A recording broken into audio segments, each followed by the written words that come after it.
नमस्कार दोस्तों, स्वागत है आपका आपके अपने चैनल महाविद्या अकेडमी में।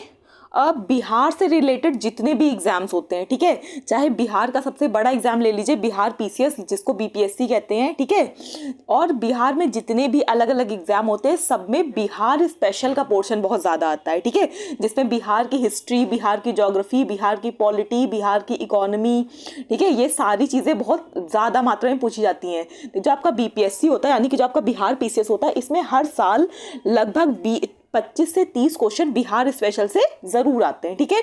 तो इसी को देखते हुए हम आपकी एक नई सीरीज स्टार्ट कर रहे हैं जिसमें हम बिहार स्पेशल आपका पूरा कवर करेंगे। आज इस वीडियो में हम बिहार की हिस्ट्री यानी कि बिहार का जो इतिहास है, इसमें हम बिहार के इतिहास के स्रोत, प्राचीन बिहार का इतिहास, मध्यकालीन बिहार का इतिहास और आधुनिक भारत का इतिहास कंप्लीट करेंगे, ठीक है। इसके आगे के वीडियो में हम बिहार का स्वतंत्रता संघर्ष, उसके बाद आगे के जो सब्जेक्ट्स है वो कवर करते जाएंगे। एक महीने बाद यानी कि 12 फरवरी को आपका बीपीएससी 68th बीपीएससी का एग्जाम है, ठीक है। आप सभी को पता होगा, जितने भी आप लोग में से सीरियस कैंडिडेट है सबको पता होगा, जो बिहार स्पेशल का पोर्शन है ये आपका कट ऑफ में आप आ रहे हैं कि नहीं आ रहे हैं, ये डिसाइड करता है, ठीक है। तो ये जो वीडियो होने वाले, जो सीरीज होने वाली है, ये आपकी 68th बीपीएससी के स्टूडेंट्स के लिए तो बहुत ही ज़्यादा इंपॉर्टेंट है। उसके साथ ही साथ बिहार में जितने भी एग्जाम्स होते हैं सभी के लिए ये समान रूप से उपयोगी होगी, ठीक है। तो चलिए स्टार्ट करते हैं। ये आपका बिहार का इतिहास, ठीक है।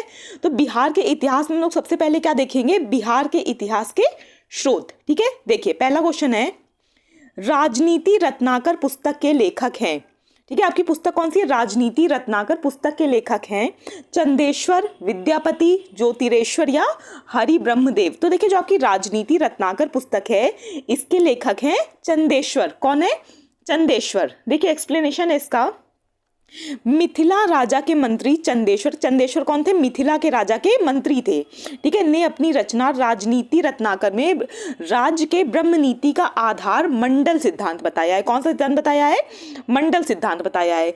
यह भी षाट गुण्य सिद्धांत और साम दान भेद और दंड के उपायों के प्रयोग का परामर्श देता है। कौन सा सिद्धांत, मंडल सिद्धांत, ठीक है।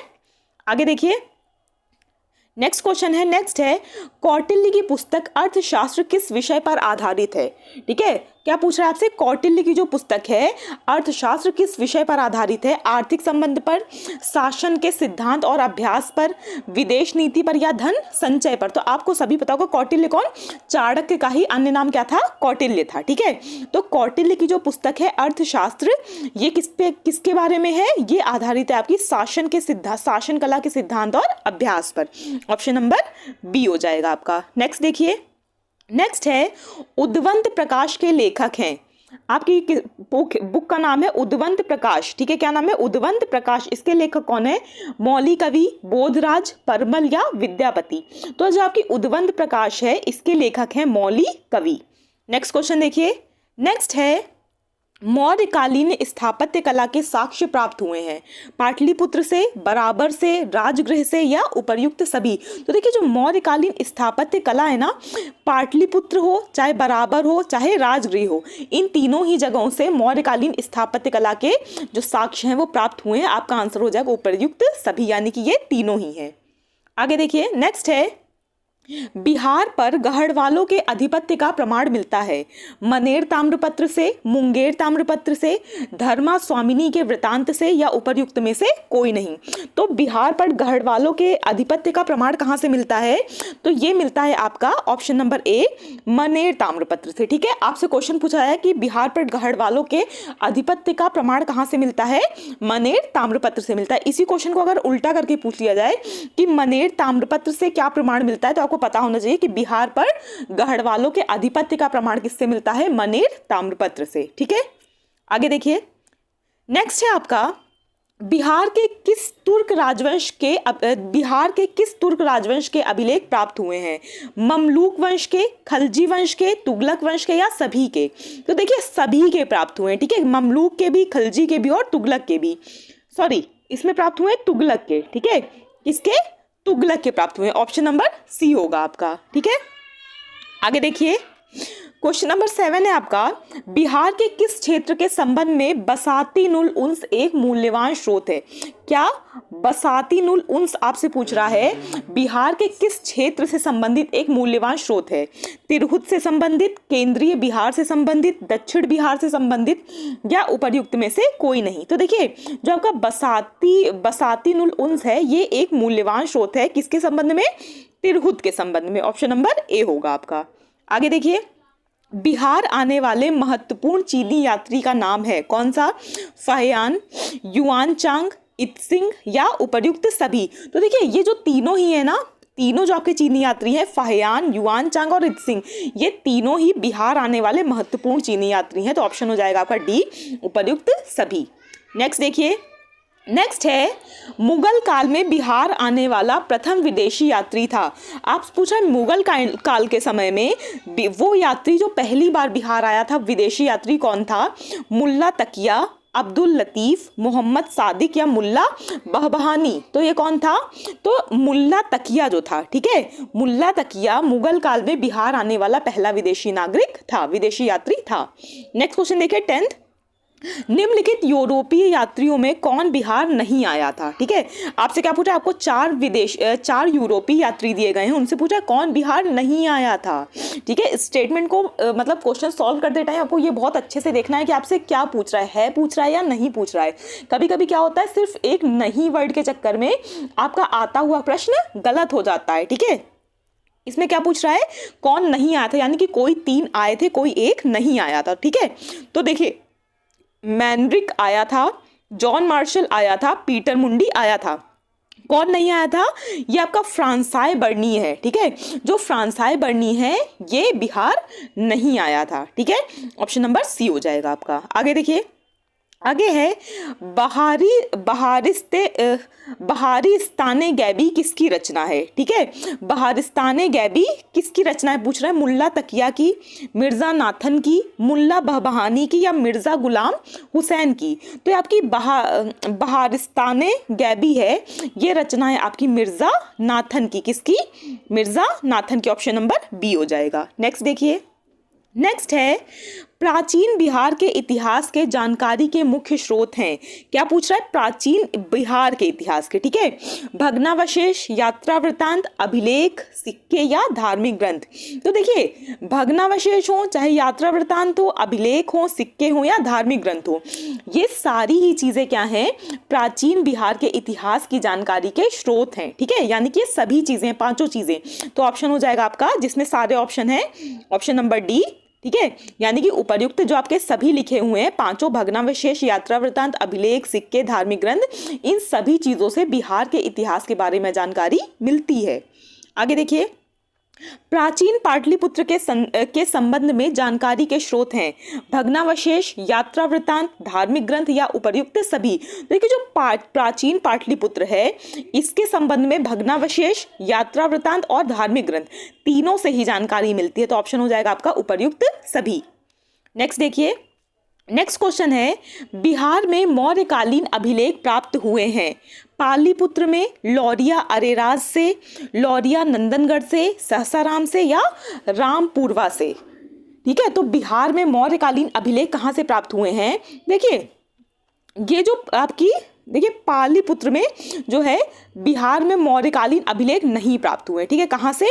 पालीपुत्र से प्राप्त नहीं हुए। इसके अलावा जो आपको चारों जगह हैं, लौरिया अरेराज से, लौरिया नंदनगढ़ से, सहसाराम से और रामपुरवा से, इन सभी जगहों से बिहार में मौर्यकालीन अभिलेख प्राप्त हुए हैं। तो आपका आंसर हो जाएगा ऑप्शन नंबर सी। ठीक है, यानी कि 2, 3, 4 और 5। नेक्स्ट देखिए, नेक्स्ट है, अशोक का लघु शिलालेख प्रथम प्राप्त हुआ है कहाँ से? सहसाराम से, केसरिया से, रामपुरवा से या वैशाली से? देखिए जो अशोक का शिलालेख प्रथम है ये प्राप्त हुआ है सहसाराम से। कहाँ से प्राप्त हुआ है? सहसाराम से। नेक्स्ट देखिए, नेक्स्ट है, बिहार से प्राप्त मौर्यकालीन अभिलेखों की भाषा है क्या? संस्कृत, प्राकृत, ए व बी दोनों, ना ए और ना ही बी। तो आपको पता होगा जो मौर्यकालीन अभिलेख हैं, ठीक है, अगर आपने थोड़ी सी भी मौर्यों के बारे में थोड़ा सा भी इतिहास पढ़ा है, ठीक है, इतिहास में मौर्य वंश पढ़ा है, तो आपको पता होगा कि मौर्यों की जो अभिलेखों की भाषा थी ये क्या थी, प्राकृत थी, ठीक है। बहुत सारे एग्जाम में बहुत बार रिपीट होकर ये क्वेश्चन पूछा जा चुका है। नेक्स्ट देखिए, नेक्स्ट है बिहार से प्राप्त मौर्यकालीन अभिलेखों की लिपि है खरोष्ठी, अरामाइक, ब्राह्मी या उपर्युक्त में से कोई नहीं। तो जो मौर्यकालीन अभिलेख थे, देखिए इनकी भाषा क्या थी, इन दोनों में आपको कंफ्यूज नहीं होना है। इसमें मौर्यकालीन भाषा पूछा है, ठीक है, और इसमें मौर्यकालीन अभिलेखों की लिपि पूछी है। भाषा क्या है, भाषा आपकी प्राकृत है, और लिपि कौन सी है, लिपि ब्राह्मी है, ठीक है। बहुत बार अगर आपको एक ही क्वेश्चन में प्राकृत और ब्राह्मी दोनों दे दिया जाए तो बहुत से बच्चे कंफ्यूज हो जाते हैं। तो ये याद रखिएगा कि भाषा क्या थी, भाषा थी प्राकृत, और लिपि कौन सी थी, लिपि थी ब्राह्मी, ठीक है। इन दोनों का कंफ्यूजन क्लियर रखिएगा कि भाषा प्राकृत है और लिपि ब्राह्मी है, ठीक है। इसका ऑप्शन क्या हो जाएगा, ऑप्शन हो जाएगा सी, ब्राह्मी। आगे देखिए, आगे है मीरतुल अहवाल किसकी रचना है, मुल्ला तकिया की, मिर्जा नाथन की, मुल्ला बहबहानी की या उपर्युक्त में से कोई नहीं। तो जो आपकी मीरतुल अहवाल है ये किसकी रचना है, ये है रचना मुल्ला बहबहानी की, ऑप्शन नंबर सी हो जाएगा। नेक्स्ट क्वेश्चन देखिए, नेक्स्ट है मध्यकालीन मिथिला के इतिहास के स्रोत में महत्वपूर्ण है कीर्ति कला, कीर्ति पताका, वर्ण रत्नाकर या उपर्युक्त सभी। तो देखिए जो मध्यकालीन मिथिला है इसके इतिहास के स्रोत के रूप में, ठीक है, उपर्युक्त जो आपके तीनों ही है, यानी कि कीर्ति लता, कीर्ति पताका और वर्ण रत्नाकर, ये तीनों ही महत्वपूर्ण स्रोत। तो आंसर हो जाएगा आपका डी, उपर्युक्त सभी, यानी कि तीनों ही। नेक्स्ट देखिए,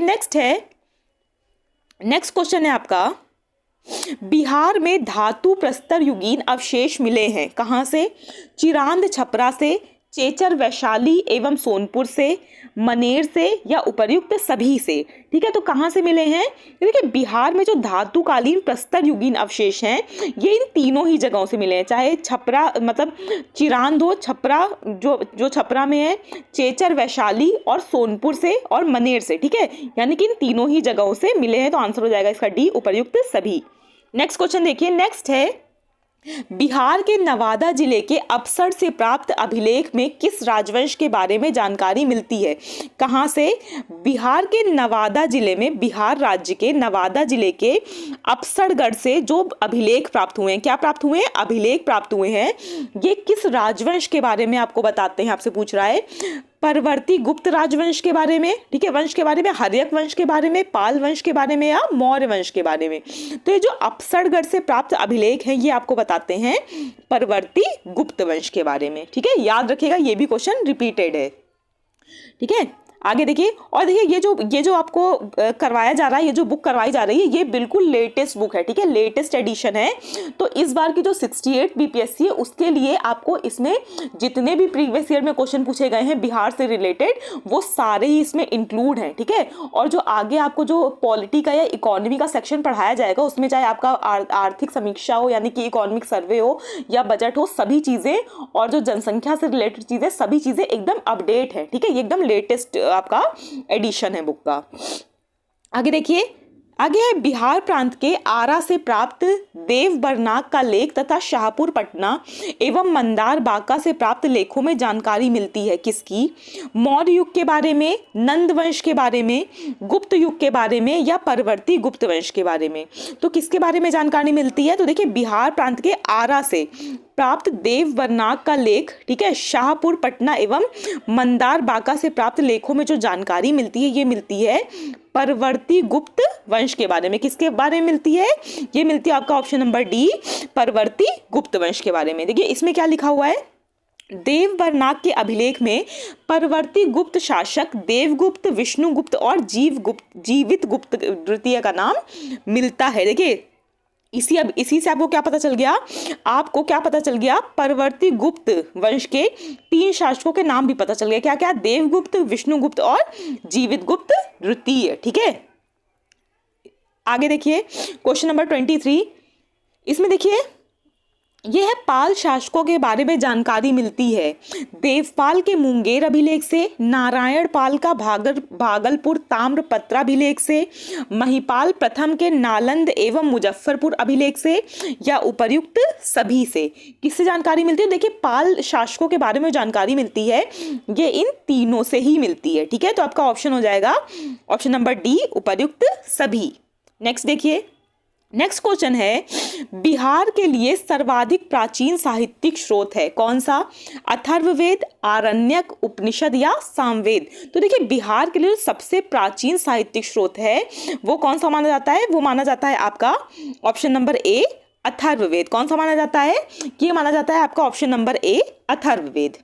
नेक्स्ट देखिए, नेक्स्ट क्वेश्चन है बिहार में स्थित महाजनपदों के बारे में जानकारी मिलती है विनय पिटक से, अंगुत्तर निकाय से, कल्पसूत्र से या दीर्घ निकाय से? तो ये तो क्वेश्चन शायद आप सभी को पता होगा कि बिहार में स्थित महाजनपदों के बारे में जानकारी मिलती है कहाँ से?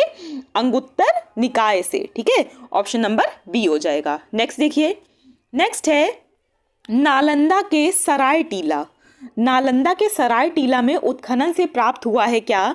मौर्य युग का बौद्ध विहार, गुप्त काल का मंदिर, पाल काल का बौद्ध विहार या शुंग वंश का बौद्ध विहार? क्या प्राप्त हुआ है? देखिए, नालंदा के सराय टीला के उत्खनन से आपको प्राप्त हुआ है पाल काल का बौद्ध विहार। ठीक है, देखिए विहार क्या होते थे? जो जहां पर जो बौद्ध भिक्षु थे ये रहते थे। ठीक है, आपको चैत्र और विहार में फर्क पता होगा। विहार क्या होता था?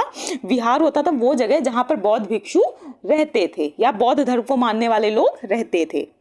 आगे देखिए, आगे है बौद्ध साहित्य विनय पिटक एवं दीर्घ पिटक से जानकारी मिलती है किसकी? मगध के राजतंत्र एवं वैशाली के गणतंत्रों के बारे में, ये है मौर्यकालीन बिहार के बारे में, यहाँ पर ये मौर्यकालीन होगा। ठीक है, मौर्यकालीन बिहार के बारे में, उपर्युक्त ए एवं बी दोनों के बारे में, ना ही ए और ना ही बी के बारे में। देखिए, जो आपका विनय पिटक एवं दीर्घ निकाय है इससे मगध के राजतंत्र एवं वैशाली के गणतंत्रों के बारे में और मौर्यकालीन बिहार दोनों के बारे में ही जानकारी मिलती है। तो आपका ऑप्शन हो जाएगा सी, यानी कि ए व बी दोनों के बारे में। ऑप्शन नंबर सी सही होगा। ठीक है, आगे देखिए, आगे आपका क्वेश्चन है बिहार में बड़े पैमाने पर उत्खनन कार्य करवाने वाला तथा कई प्राचीन स्थलों की खोज करने वाले पुरातत्ववेता थे कौन? Mortimer Wheeler, Dayaram Sahni, William Jones या कनिंघम? देखिए, तो ये कौन थे?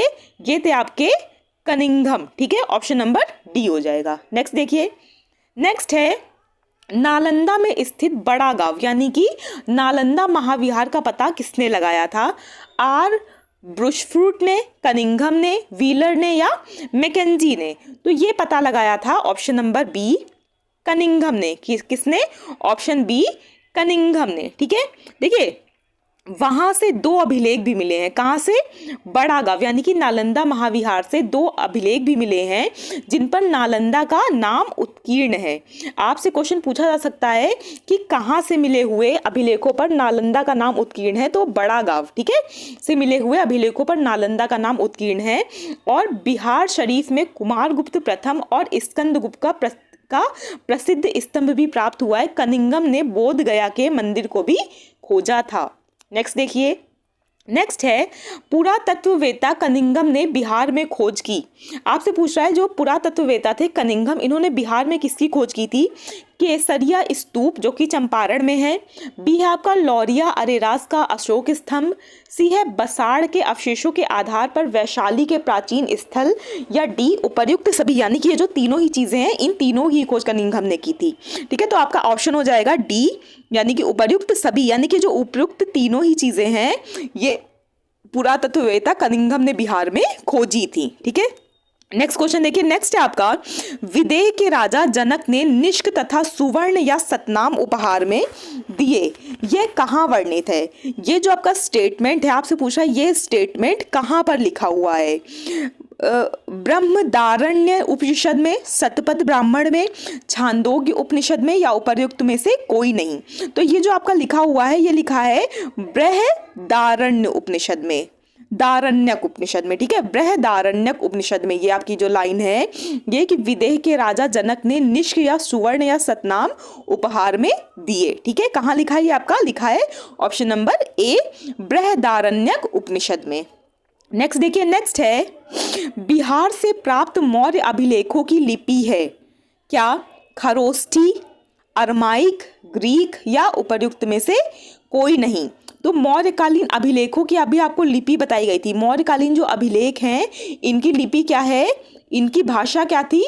भाषा थी इनकी प्राकृत, और इनकी लिपि क्या थी? लिपि थी ब्राह्मी, ठीक है। तो जो मौर्यकालीन अभिलेखों की लिपि है ये कौन सी है? ये है आपकी ब्राह्मी लिपि, ठीक है।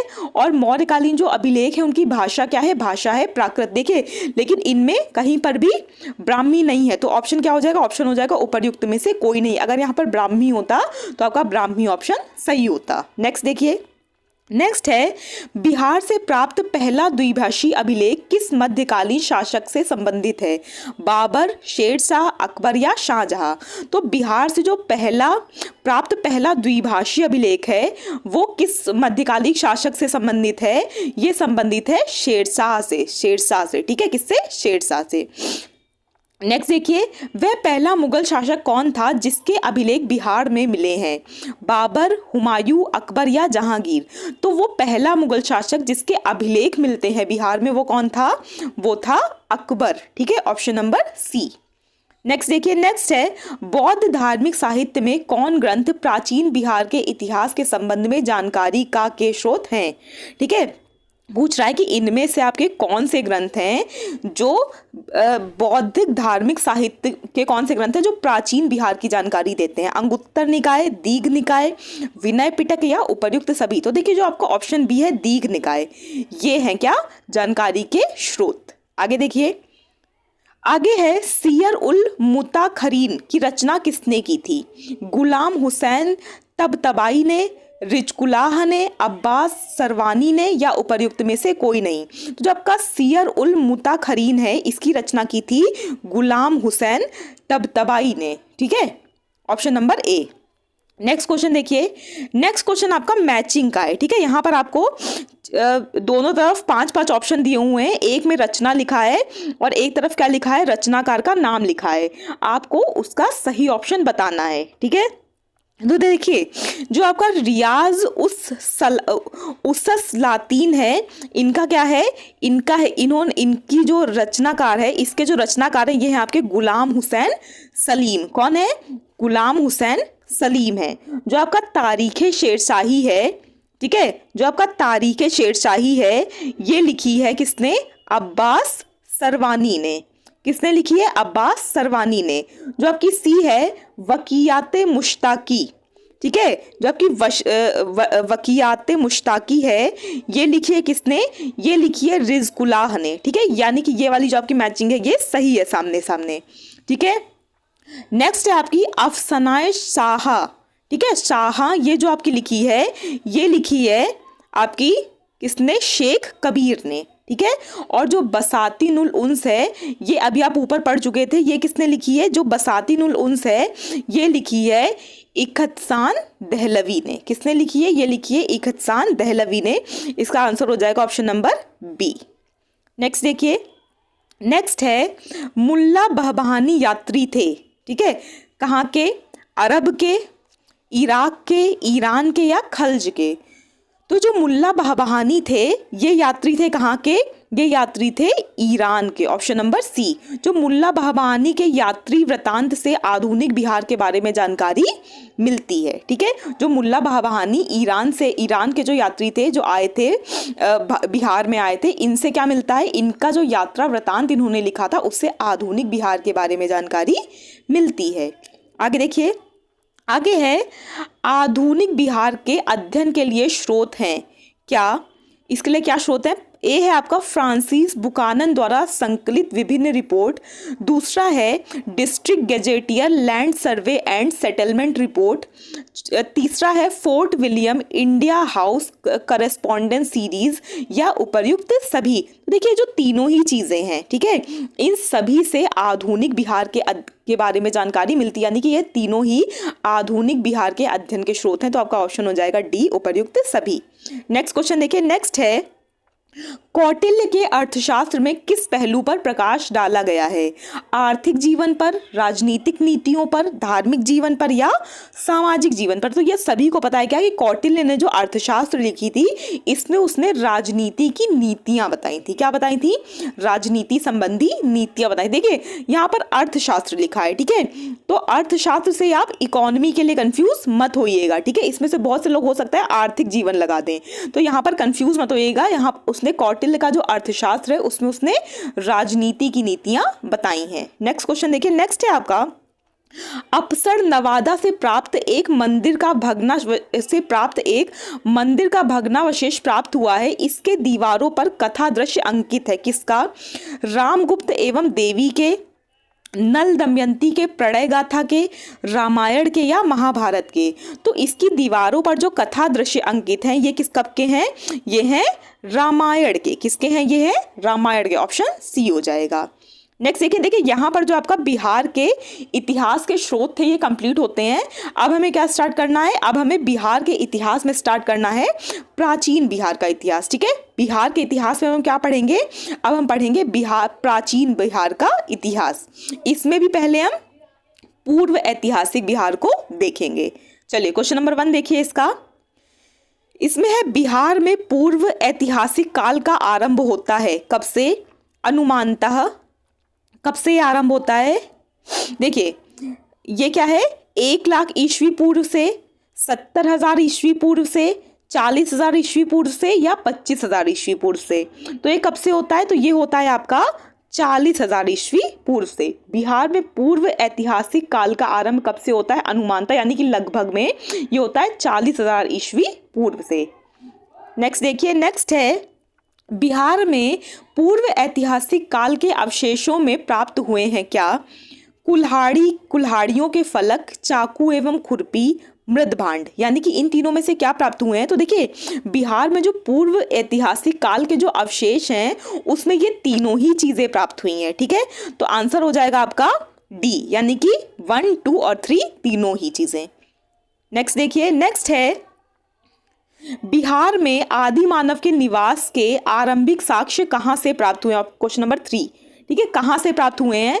चंपारण एवं मुजफ्फरनगर से, मुंगेर एवं नालंदा से, गया एवं डेहरी से, या उपर्युक्त में से कोई नहीं? देखिए बिहार में जो आदि मानव के निवास के आरंभिक साक्ष्य प्राप्त हुए हैं ये कहाँ से प्राप्त हुए? ये प्राप्त हुए हैं मुंगेर एवं नालंदा से। ऑप्शन बी हो जाएगा।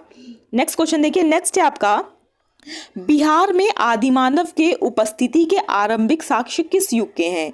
प्रस्तर पूर्व युग के, मध्य प्रस्तर युग के, नव प्रस्तर युग के, या हड़प्पा युग के? तो ये कब के हैं? ये हैं आपके पूर्व प्रस्तर युग के। कब के हैं ये हैं पूर्व प्रस्तर युग के।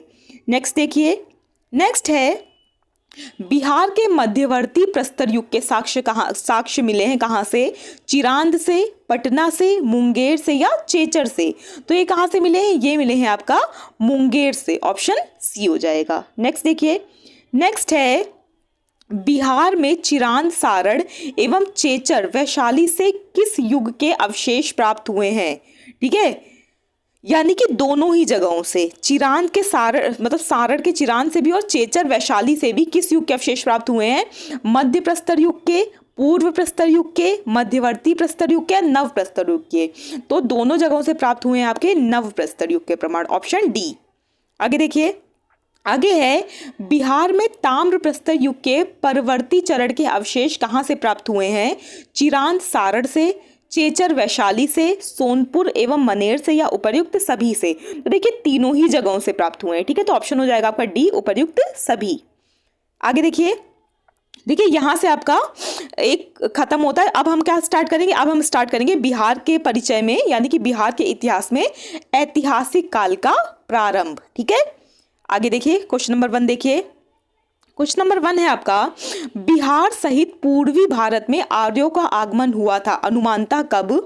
ऋग्वैदिक काल में, महाजनपद काल में, उत्तर वैदिक काल में या उपर्युक्त में से कोई नहीं।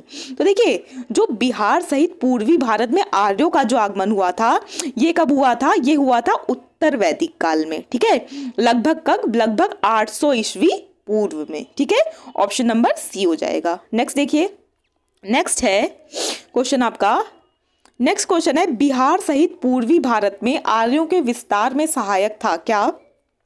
व्यापार का विस्तार, लोहे का उपयोग, साम्राज्य विस्तार या कृषि का विस्तार? तो बिहार सहित पूर्वी भारत में आर्यों का जो विस्तार हुआ था, उसका क्या कारण था? उसका जो आपका उसमें सहायक क्या था? उसमें था लोहे का उपयोग, इसमें बहुत ज्यादा सहायक रहा। नेक्स्ट क्वेश्चन देखिए, नेक्स्ट है, श्रुति तथा किंवदंती के अनुसार महाभारत युद्ध के समय बिहार में मुख्य राज्य कौन कौन थे?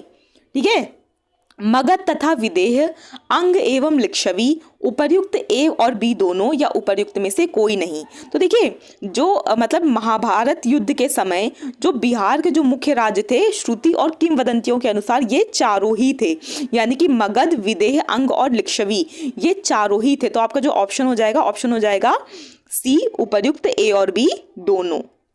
आगे देखिए, आगे है, वेद के किस ग्रंथ में बिहार के विदेह राज्य के आर्यों के आगमन तथा निवास का साक्ष्य विवरण मिलता है? शतपथ ब्राह्मण से, ऐतरेय ब्राह्मण से, तैतरेयी ब्राह्मण से या गोपथ ब्राह्मण से? तो ये मिलता है आपका शतपथ ब्राह्मण से, ऑप्शन ए हो जाएगा।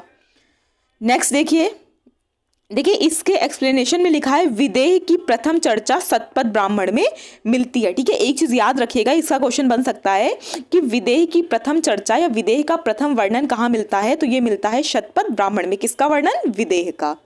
नेक्स्ट क्वेश्चन देखिए, नेक्स्ट है, बिहार का कौन सा प्राचीन राज्य आरंभ में बहुत दिनों तक आर्यवर्त के बाहर था तथा अनार्य जाति के लोगों का आवास स्थल रहा था? तिरहुत, विदेह, मगध या उपर्युक्त में से कोई नहीं। तो ये कौन रहा था? ये रहा था आपका Magadh, option C. Next question देखिए, नेक्स्ट है, बिहार में उपनिषद काल में ब्राह्मण धर्म तथा ज्ञान का महान केंद्र था? अंग, लिच्छवी, विदेह या मगध? कौन था? तो ये जो ज्ञान का महान केंद्र था, कब? बिहार में उपनिषद काल में। ठीक है, ये क्या था? ये था विदेह। ठीक है, ऑप्शन सी। देखिए, विदेह के राजा जनक प्रसिद्ध दार्शनिक थे।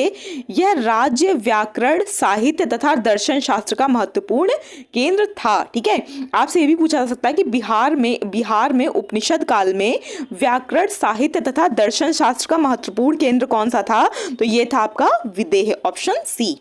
नेक्स्ट देखिए, नेक्स्ट क्वेश्चन है, अथर्ववेद में व्रात्य किस शब्द का? व्रात्य शब्द का प्रयोग किस राज्य के लोगों के लिए किया गया है? विदेह, मगध, कुरु या अंग? तो ये जो व्रात्य शब्द का प्रयोग है अथर्ववेद में, ये किया गया है मगध राज्य के लोगों के लिए। कहाँ के लोगों के लिए? मगध के लोगों के लिए। ठीक है, अथर्ववेद के एक सूक्त में पहली बार मगध का वर्णन मिलता है। ठीक है, नेक्स्ट क्वेश्चन देखिए, नेक्स्ट है, बिहार का कौन सा राज्य उत्तर वैदिक काल का एक महत्वपूर्ण राज्य था? मगध, अंग, वज्जी या विदेह? ठीक है, कौन सा था? तो ये था आपका विदेह। ठीक है, कौन सा? उत्तर वैदिक काल का एक जो महत्वपूर्ण राज्य है बिहार का, ये क्या है? ये है विदेह, ऑप्शन डी। नेक्स्ट क्वेश्चन देखिए, नेक्स्ट है, बिहार के भौगोलिक क्षेत्र की चर्चा सर्वप्रथम किस साहित्यिक रचना से मिलती है? अथर्ववेद से, सामवेद से, वायु पुराण से या शतपथ ब्राह्मण से? तो बिहार का जो भौगोलिक क्षेत्र है, इसकी अगर सबसे पहले कहीं पर आपको साहित्यिक रचना में इसकी जानकारी मिलती है, इसका वर्णन मिलता है, तो ये मिलता है शतपथ ब्राह्मण में, ऑप्शन डी। आगे देखिए, अब देखिए, यहाँ से आपका जो ऐतिहासिक काल था, वो ऐतिहासिक जो जानकारी थी वो खत्म होती है। यहाँ से क्या होगा? यहाँ से आपका स्टार्ट हो रहा है महाजनपद। ठीक है, देखिए इसमें क्या है, पहला क्वेश्चन महाजनपद में पहला क्वेश्चन देखिए, इसमें है 6ठी शताब्दी ईसा पूर्व में भारत में 16 जनपदों का उदय हुआ। इनमें कितने महाजनपद वर्तमान बिहार के क्षेत्रों में स्थित थे? 2, 3, 4 या 5? तो देखिए, जो आपका बिहार है, इस वर्तमान बिहार में कितने महाजनपद स्थित थे? तो ये थे 3 महाजनपद। ठीक है, देखिए 16 महाजनपदों के बारे में जानकारी बौद्ध ग्रंथ अंगुत्तर निकाय से मिलती है। ठीक है, आपसे ये भी पूछा सकता है ना कि 16 महाजनपदों के बारे में जानकारी किससे मिलती है। अभी आपने ऊपर एक क्वेश्चन देखा भी था। ठीक है, तो ये जो 16 महाजनपद है इनकी जानकारी कहाँ से मिलती है, बौद्ध ग्रंथ अंगुत्तर निकाय से। ठीक है, और क्या पूछा है आपसे, इनमें से महाजनपद वर्तमान बिहार के क्षेत्रों में स्थित थे 3 जनपद, यानी कि 16 महाजनपदों में से 3 जो महाजनपद हैं ये बिहार में स्थित थे, वर्तमान बिहार में। आगे देखिए, क्वेश्चन नंबर 2 है आपका। क्वेश्चन 2 है, निम्न में से कौन सा महाजनपद वर्तमान बिहार के क्षेत्र में स्थित नहीं था, अंग, वज्जी, वत्स या मगध। तो देखिए वत्स जो है ना ये बिहार क्षेत्र में स्थित नहीं था। ठीक है, ऑप्शन क्या हो जाएगा आपका, देखिए आपसे नहीं पूछ रहा है तो नहीं था कौन सा, वत्स। बाकी जो आपका अंग है, वज्जी है, मगध है, ये तीनों बिहार में ही थे। देखिए मगध तो आपको पक्का पता होगा कि ये बिहार में है, बाकी वज्जी और अंग में आप कंफ्यूज हो सकते हैं, तो याद रखिएगा अंग, वज्जी, बिहार में जो 3 महाजनपद थे, वर्तमान बिहार में जो 3 महाजनपद थे वो कौन कौन से थे, अंग, वज्जी और मगध। ठीक है, नाम याद रखिएगा। नेक्स्ट देखिए, नेक्स्ट है, बिहार के किन क्षेत्रों में अंग महाजनपद स्थित था, पटना एवं गया में, मुजफ्फरपुर एवं वैशाली में, भागलपुर एवं मुंगेर में या उपर्युक्त में से कोई नहीं। तो देखिए बिहार के जिन क्षेत्रों में अंग महाजनपद स्थित था वो क्षेत्र कौन से हैं, ये हैं भागलपुर एवं मुंगेर, ऑप्शन सी। नेक्स्ट देखिए, नेक्स्ट है, अंग महाजनपद की राजधानी थी, क्या पूछ रहा है, अंग महाजनपद की राजधानी कौन सी थी, गया, गिरिव्रज, वैशाली या चंपा। देखिए बुद्ध के समय तो क्या थी, अंग महाजनपद के समय जो राजधानी थी ये थी चंपा, ऑप्शन डी। देखिए बुद्ध के समय तक चंपा की गणना भारत की 6 महान नगरियों में की जाती थी। नेक्स्ट क्वेश्चन देखिए, नेक्स्ट है, बिहार के पटना तथा गया का जिला किस महाजनपद में सम्मिलित था, अंग, मगध, वज्जी या अश्मग। तो ये किसमें था, ये था आपका मगध में, ऑप्शन बी। नेक्स्ट देखिए, मगध महाजनपद की राजधानी थी कौन सी, गिरिव्रज, राजगीर, पाटलिपुत्र, पटना, गया या चंपा। तो जो मगध है, मगध महाजनपद है, इसकी राजधानी थी आपकी गिरिव्रज या राजगीर।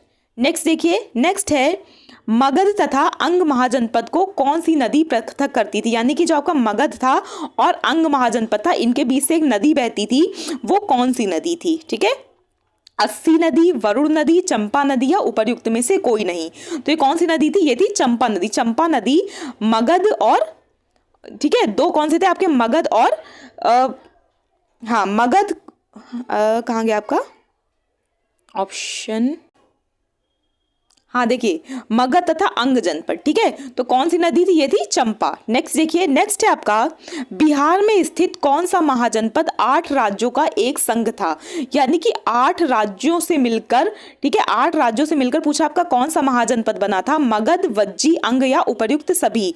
तो ये बना था आपका वज्जी। वज्जी जो महाजनपद था ये आपका 8 राज्यों का संघ था। आगे देखिए, आगे है, वज्जी संघ में कौन सा राज्य सम्मिलित नहीं था, लिच्छवी, ज्ञात्रक, विदेह या चेदी। तो देखिए जो चेदी है, चेदी, ठीक है, चेदी जो राज्य है ये वज्जी संघ में सम्मिलित नहीं था। अभी आपने ऊपर देखा ना कि वज्जी में कितने थे, वज्जी 8 राज्यों के संघ से मिलकर बना था। तो जो लिच्छवी, ज्ञात्रक और विदेह है ये इसके अंग थे, चेदी इसका अंग नहीं था। नेक्स्ट देखिए, नेक्स्ट है, वज्जी संघ की राजधानी थी कौन सी, वैशाली, मुजफ्फरपुर, कुंडग्राम या मिथिला। तो जो वज्जी संघ है इसकी राजधानी क्या थी, इसकी राजधानी थी वैशाली। ठीक है, और लिच्छवी की राजधानी वैशाली थी।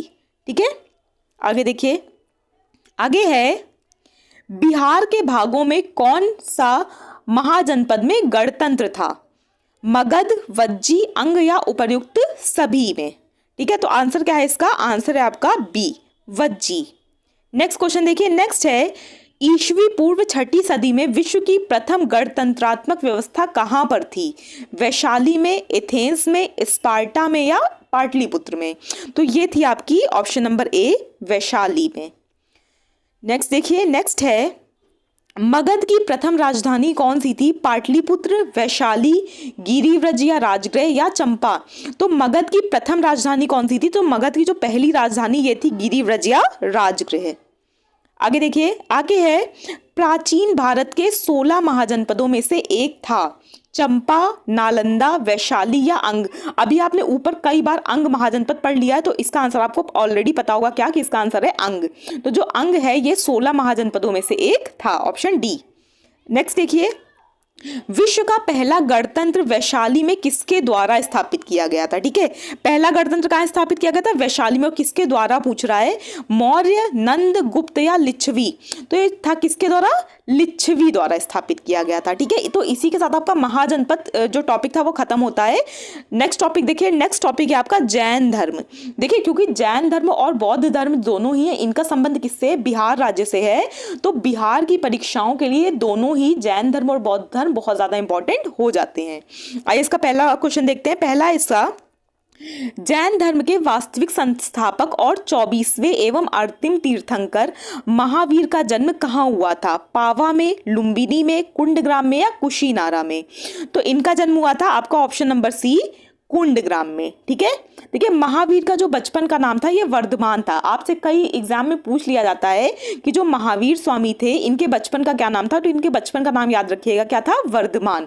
इनका जन्म कहाँ हुआ था? जन्म हुआ था कुंडग्राम में, और ये 24वें तीर्थंकर थे जैन धर्म के। नेक्स्ट देखिए, नेक्स्ट क्वेश्चन है आपका, महावीर के जन्म के समय कुंडग्राम बिहार के किस जिले में है? पटना में, वैशाली में, मुंगेर में या चंपारण में? तो ये है वैशाली में, ऑप्शन बी। ये महावीर स्वामी का जन्म का वर्ष आमतौर पर 540 ईस्वी पूर्व माना जाता है। नेक्स्ट क्वेश्चन देखिए, नेक्स्ट है, महावीर स्वामी के पिता सिद्धार्थ का संबंध था कहां से? सारनाथ से, विदेह से, वज्जी संघ से या कपिल वस्तु से? जो महावीर स्वामी के जो पिता सिद्धार्थ थे इनका संबंध था वज्जी संघ से, ऑप्शन सी। देखिए, सिद्धार्थ वज्जी संघ के एक गणराज्य कुंडग्राम के ज्ञातक क्षत्रियों के प्रमुख थे।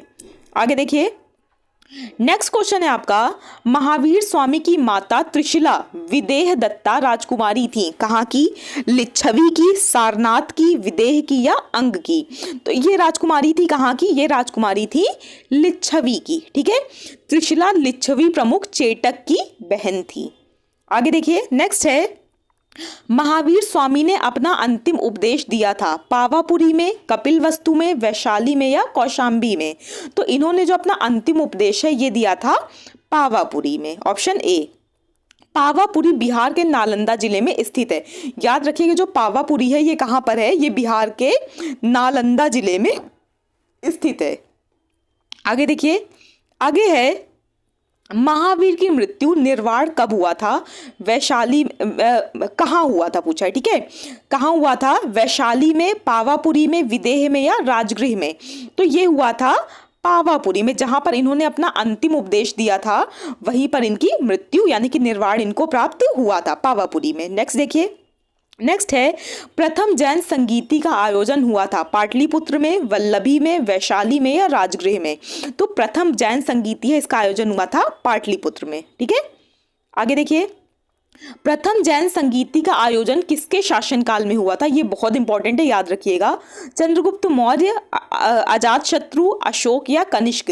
तो जो प्रथम जैन संगीति हुई थी इसका आयोजन किसके समय में हुआ था? ये हुआ था चंद्रगुप्त मौर्य के समय में। नेक्स्ट देखिए, नेक्स्ट है, प्रथम जैन संगीति की अध्यक्षता किसने की थी? देवर्धिक्षमा श्रमण ने, महाकश्यप ने, साब कमीर ने या स्थूल भद्र ने? तो ये की थी प्रथम जैन संगीति की जो अध्यक्षता है ये किसने की थी? स्थूल भद्र ने की थी। आगे देखिए, आगे है, प्रथम जैन संगीति का आयोजन पाटलिपुत्र में हुआ था जिसमें कार्य हुए, यानी कि प्रथम जैन संगीति में आपसे पूछा क्या क्या कार्य हुए? ऑप्शन है, ऑप्शन दिए आपके, जैन धर्म ग्रंथों को अंतिम रूप से संकलित कर लिपिबद्ध किया गया। बी है, जैन धर्म के महत्वपूर्ण 12 अंगों का प्रणयन किया गया एवं जैन धर्म के 2 भागों श्वेतांबर एवं दिगंबर में विभाजित हुआ।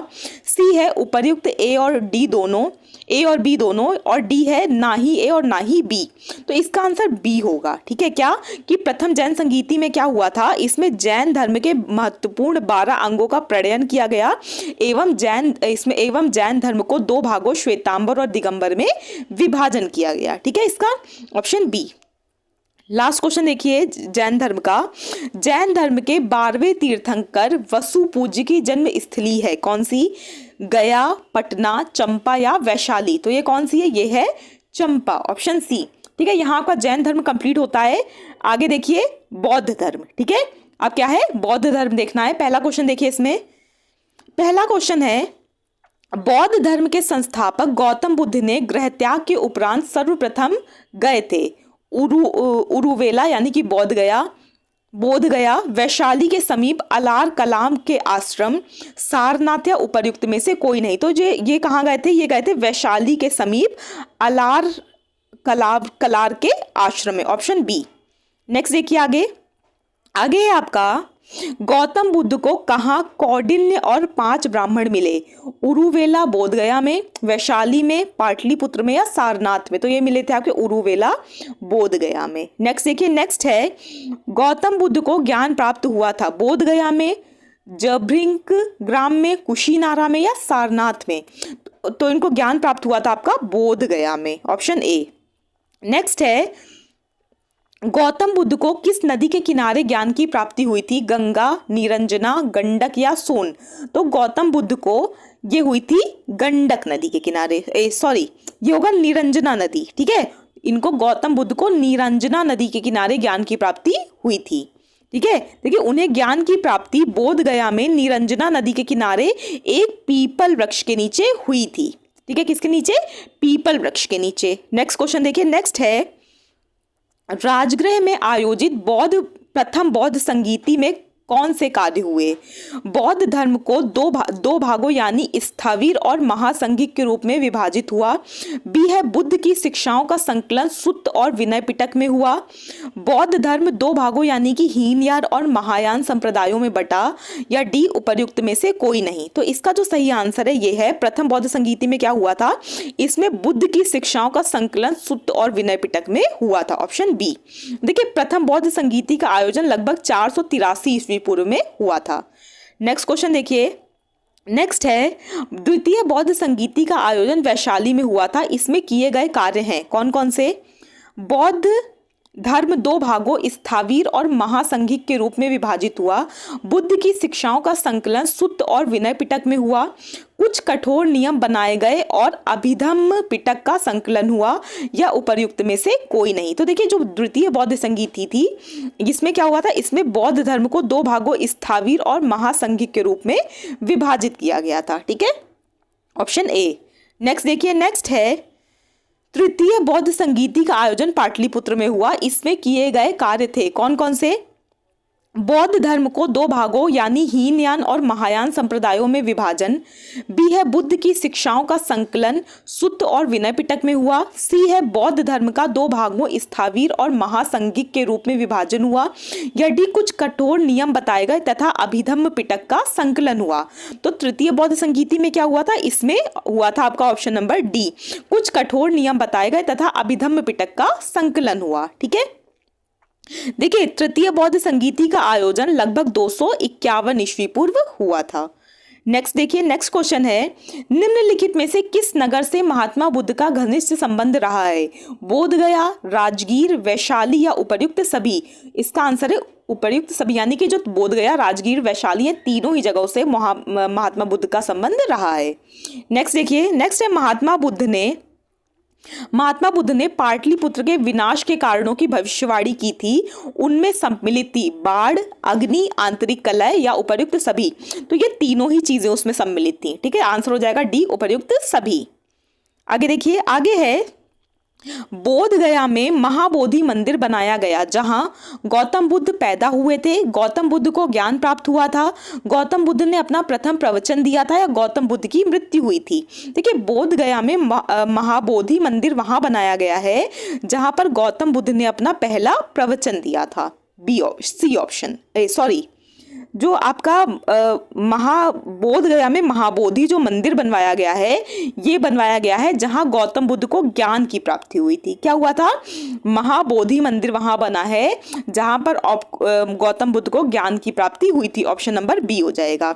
नेक्स्ट देखिए, नेक्स्ट है, प्रसिद्ध बौद्ध सारीपुत्र का जन्म हुआ था? कहाँ पर? नालंदा में, वैशाली में, गया में या पटना में?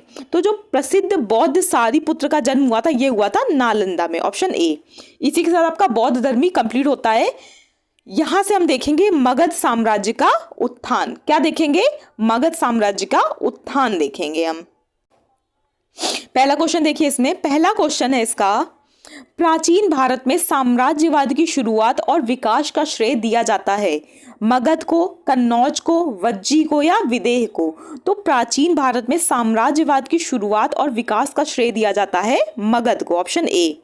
नेक्स्ट है, मगध राज्य की आरंभिक राजधानी थी गिरिव्रज, राजगीर या राजगृह, पाटलिपुत्र या पटना, वैशाली या गया? तो ये थी आपकी ऑप्शन नंबर ए, गिरिव्रज, ठीक है, जिसको राजगीर या राजगृह भी कहते हैं, ऑप्शन ए हो जाएगा। राजगीर पहाड़ियों से घिरी थी। नेक्स्ट देखिए, नेक्स्ट है, महाभारत तथा पुराणों के अनुसार मगध का सर्वप्रथम राजवंश था बृहदत्त वंश, शशुनाग वंश, नंद वंश या हर्यक वंश? तो ये था आपका बृहदत्त वंश, ठीक है, ऑप्शन ए। बृहदत्त राजवंश जरासंध के पिता बृहदत्त से आरंभ होता है। नेक्स्ट देखिए, नेक्स्ट है आपका, मगध जनपद का संस्थापक था बृहदत्त तथा जरासंध, महापद्मनंद, शिशुनाग या उपर्युक्त में से कोई नहीं? तो आपका मगध जो जनपद था इसके संस्थापक कौन थे? इसके संस्थापक थे बृहदत्त तथा जरासंध, ऑप्शन ए। आगे देखिए, आगे है, मगध साम्राज्य का वास्तविक संस्थापक था बिंबिसार, महापद्मनंद, शिशुनाग या जरासंध? तो जो वास्तविक संस्थापक था ये था बिंबिसार, ऑप्शन ए। बिंबिसार का शासनकाल 544 ईस्वी पूर्व से 493 ईस्वी पूर्व तक रहा। नेक्स्ट क्वेश्चन देखिए, नेक्स्ट है, बिंबिसार एवं अजातशत्रु किस वंश के थे? हर्यक वंश के, शिशुनाग वंश के, नंद वंश के या उपर्युक्त में से कोई नहीं? तो ये थे आपके हर्यक वंश के। बिंबिसार और जो अजातशत्रु थे ये हर्यक वंश के थे। देखिए, बिंबिसार को श्रेणिक, अजातशत्रु, ठीक है, तथा अजातशत्रु को कूड़िक भी कहा जाता है। बिंबिसार को क्या? श्रेणिक, और अजातशत्रु को कूड़िक भी कहा जाता है। और बिंबिसार क्या थे? बिंबिसार जो था ये महात्मा बुद्ध का मित्र था। आगे देखिए, आगे है, आगे आपका मगध साम्राज्य का उत्कर्ष प्रारंभ हुआ जरासंध के शासनकाल में, अजातशत्रु के शासनकाल में, चंद्रगुप्त मौर्य के शासनकाल में या बिंबिसार के शासनकाल में? ये कब हुआ था? तो ये हुआ था आपका मगध साम्राज्य का जो उत्कर्ष है ये प्रारंभ हुआ था बिंबिसार के शासनकाल में, ठीक है। नेक्स्ट क्वेश्चन देखिए, नेक्स्ट है, बिंबिसार ने किस राजकुमारी के साथ विवाह किया था? कौशल देवी, चेलना, खेमा या उपर्युक्त सभी से? तो देखिए, जो बिंबिसार है इसने तीनों से ही विवाह किया था, ठीक है, आंसर हो जाएगा उपर्युक्त सभी। बिंबिसार ने वैवाहिक संबंधों द्वारा अपनी स्थिति सुदृढ़ की थी।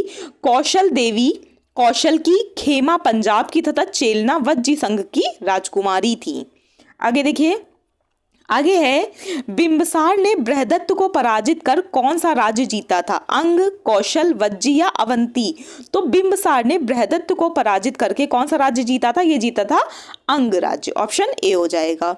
आगे देखिए, आगे हर्यक वंश का दूसरा शासक था अजातशत्रु, उदायीन, नागदशक या शिशुनाग? कौन था? तो देखिए, हर्यक वंश का जो दूसरा शासक था ये था आपका अजातशत्रु, ठीक है। देखिए, अजातशत्रु 493 से 461 ईस्वी पूर्व, ठीक है, ने अपने पिता बिंबिसार की हत्या करके सत्ता प्राप्त की थी। नेक्स्ट देखिए, नेक्स्ट है, राजगीर में दुर्ग तथा स्तूप की स्थापना मगध के किस शासक ने की थी? बिंबिसार ने, अजातशत्रु ने, उदायीन ने या उपर्युक्त में से कोई नहीं? तो ये की थी आपकी अजातशत्रु ने, ऑप्शन बी। आगे देखिए, आगे है, वज्जी संघ के लिच्छवियों को पराजित करने वाला मगध का शासक था बिंबिसार, अजातशत्रु, नागदशक या उपर्युक्त में से कोई नहीं? ये कौन था? ये था अजातशत्रु, ऑप्शन बी। आगे देखिए, आगे है, अजातशत्रु के साथ प्रेम संबंध के लिए चर्चित नर्तकी आम्रपाली कहाँ की थी? कौशल, चंपा, वैशाली या पाटलिपुत्र? तो ये कहाँ की थी? ये थी वैशाली की, ठीक है। आगे देखिए, नेक्स्ट है, अजातशत्रु ने किस राज्य के साथ युद्ध में प्रथम बार रथमसूल तथा महाशिलाकंटक नामक हथियारों का प्रयोग किया था? अंग, कौशल, लिच्छवी या उपयुक्त में से कोई नहीं? तो ये किया था लिच्छवी के साथ युद्ध में, ठीक है। आगे देखिए, आगे है, प्रथम मगध साम्राज्य का उत्कर्ष किस शताब्दी में हुआ था? ईस्वी पूर्व चौथी शताब्दी में, ईस्वी पूर्व छठी शताब्दी में, ईस्वी पूर्व दूसरी शताब्दी में या ईस्वी पूर्व पहली शताब्दी में? ये कब हुआ था? ये हुआ था आपका ईस्वी पूर्व छठी शताब्दी में। आगे देखिए, आगे है पाटलिपुत्र नगर की स्थापना किस शासक ने की थी? बिंबिसार ने, उदयन ने, अजातशत्रु ने या नागदशक ने? तो ये की थी उदयन ने। ठीक है, पाटलिपुत्र की स्थापना उदयन ने की थी। देखिए, अजातशत्रु के बाद उदयन मगध की गद्दी पर बैठा, उसे उभयभद्र, आपसे क्वेश्चन पूछा सकता है कि उभयभद्र किसको कहा जाता है? तो ये कहा जाता था उदयन को। ठीक है, नेक्स्ट क्वेश्चन देखिए, किस राजा ने पाटलिपुत्र को सर्वप्रथम मगध की राजधानी बनाया? उदयन, बिंबिसार, धनानंद या अजातशत्रु? तो ये बताया था उदयन ने। नेक्स्ट देखिए, नेक्स्ट है हर्यक वंश का अंतिम शासक था? उदयन, नागदशक, अनिरुद्ध या मुंडक? कौन था? तो ये था आपका ऑप्शन नंबर बी, नागदशक। ठीक है, आगे देखिए, आगे है हर्यक वंश के उपरांत मगध पर किस वंश की सत्ता स्थापित हुई? शिशुनाग वंश की, नंद वंश की, मौर्य वंश की या उपर्युक्त में से कोई नहीं? तो ये हुई थी शिशुनाग वंश की, यानी कि हर्यक वंश के बाद आपका कौन सा वंश आया था? ये आया था शिशुनाग वंश। और शिशुनाग वंश का संस्थापक कौन था? इसका शासक था, संस्थापक था शिशुनाग। आगे देखिए, आगे है सर्वप्रथम मगध के किस शासक ने गिरिव्रज यानी कि राजगृह के अतिरिक्त वैशाली को भी अपनी राजधानी बनाया? कालाशोक ने, नागदशक ने, महापद्मनंद ने या शिशुनाग ने? तो ये बनाया था शिशुनाग ने, ऑप्शन डी। नेक्स्ट देखिए, किस शासक ने पाटलिपुत्र को पुनः राजधानी बनाया और तब से मगध साम्राज्य की राजधानी पाटलिपुत्र ही रही? नागदशक, धनानंद, कालाशोक या महापद्मनंद? तो ये बनाया था कालाशोक ने। ठीक है, देखिए कालाशोक को काक वर्ण भी कहा जाता था। ठीक है, आगे देखिए, आगे है द्वितीय बौद्ध संगीति का आयोजन किसके शासनकाल में हुआ था? अजातशत्रु, नागदशक, चंद्रगुप्त मौर्य या कालाशोक? तो ये हुआ था कालाशोक के शासनकाल में, ऑप्शन डी। नेक्स्ट देखिए, द्वितीय बौद्ध संगीति का आयोजन कहाँ हुआ था? वैशाली, पाटलिपुत्र, राजगृह या कुंडलवन? तो ये हुआ था आपका द्वितीय बौद्ध संगीति का आयोजन वैशाली में। आगे देखिए, आगे है द्वितीय बौद्ध संगीति की अध्यक्षता की थी किसने? साबकामीर ने, महाकश्यप ने, मोगली-पुत्र तिस्य ने या वसुमित्र ने? तो ये की थी साबकामीर ने। नेक्स्ट है नंद वंश का संस्थापक था? महापद्मनंद, धनानंद, मुंड या उपर्युक्त में से कोई नहीं? तो जो नंद वंश का संस्थापक था ये था आपका महापद्मनंद, ऑप्शन ए। देखिए, झा एंड श्रीमाली की पुस्तक प्राचीन भारत में नंद वंश का संस्थापक महानंदिन को बताया गया है, लेकिन आप अगर बीपीएससी के हिसाब से आंसर देखेंगे तो अब जो नंद वंश का संस्थापक है ये कौन था? ये महापद्मनंद था। आपके अगर कुछ आप उसमें आएगा एग्जाम में तो आप महापद्मनंद लगाएंगे। नेक्स्ट देखिए, नेक्स्ट है आपका 26 क्वेश्चन, मगध के किस शासक को कली का अंश, परशुराम अवतार, क्षत्रियों का नाशक, सर्व छत्रांतक, एकच्च छत्र और एकराट कहा गया है? धनानंद को, महापद्मनंद को, अजातशत्रु को या उदयन को? तो ये कहा गया है महापद्मनंद को। ठीक है, देखिए यह नंद वंश का सर्वाधिक प्रतापी शासक था। कौन? महापद्मनंद। नेक्स्ट देखिए, नेक्स्ट है नंद वंश का अंतिम शासक था? महापद्मनंद, मुंड, धनानंद या कालाशोक? तो ये था धनानंद। धनानंद नंद वंश का अंतिम शासक था। आगे देखिए, आगे है प्रथम बौद्ध संगीति का आयोजन किसके शासनकाल में हुआ था? बिंबिसार के, अजातशत्रु के, कालाशोक के या धनानंद के? तो जो प्रथम बौद्ध संगीति है इसका आयोजन हुआ था अजातशत्रु के शासनकाल में। नेक्स्ट क्वेश्चन देखिए, नेक्स्ट है प्रथम बौद्ध संगीति का आयोजन कहाँ हुआ था? राजगृह यानी कि गिरिव्रज में, पाटलिपुत्र में, वैशाली में या कुंडलवन में? तो जो प्रथम बौद्ध संगीति है इसका आयोजन हुआ था राजगृह यानी कि गिरिव्रज में। नेक्स्ट है प्रथम बौद्ध संगीति की अध्यक्षता किसने की थी? महाकश्यप, साबकामीर, मोगली-पुत्र तिस्य या वसुमित्र ने? तो जो प्रथम बौद्ध संगीति है इसकी अध्यक्षता की थी आपकी महाकश्यप ने। आगे देखिए, आगे है मगध साम्राज्य में कलिंग का विलय सर्वप्रथम किया था? अशोक ने, चंद्रगुप्त मौर्य ने, बिंबिसार ने या महापद्म नंद ने? तो ये किया था आपका महापद्म नंद ने, ऑप्शन डी। नेक्स्ट क्वेश्चन देखिए, नेक्स्ट है निम्नलिखित में से मगध का कौन सा राजा सिकंदर महान का समकालीन था? महापद्म नंद, धनानंद, सुकल्प या चंद्रगुप्त मौर्य? तो ये कौन था? ये था आपका धनानंद। देखिए सिकंदर के आक्रमण के समय मगध का शासक धनानंद ही था। बहुत फेमस क्वेश्चन है, बहुत बार रिपीट करके पूछा जाता है कि सिकंदर ने जब मगध पे आक्रमण किया उस समय वहां का शासक कौन था? तो शासक था धनानंद। आगे देखिए, आगे है निम्नलिखित में से किस राजा ने पाटलिपुत्र को बसाया था? शिशुनाग, बिंबिसार, अजातशत्रु या उदयन? तो बसाया था उदयन ने, ऑप्शन डी। नेक्स्ट, मगध के शासक अजातशत्रु ने किसके आक्रमणों के प्रतिरोध में गंगा और सोन के संगम पर अवस्थित पाटलिपुत्र को सुरक्षित तथा किलों को सुसज्जित किया जो आगे चलकर पाटलिपुत्र नगर बना? यूनानियों के, ड्रमेटियस के, वैशाली के वृज्जियों के या अंग शासकों के? किसके? तो ये किया था वैशाली के वृज्जियों के। ठीक है, तो अब देखिए हमारा नेक्स्ट टॉपिक स्टार्ट होता है। नेक्स्ट है आपका मौर्य साम्राज्य। ठीक है, क्या है अब है मौर्य साम्राज्य। पहला क्वेश्चन देखिए, मौर्य साम्राज्य का संस्थापक कौन था? ये तो शायद बच्चे को पता होगा। क्या? बिंदुसार, अशोक, धनानंद या चंद्रगुप्त मौर्य? तो मौर्य साम्राज्य का संस्थापक था, ये कौन था?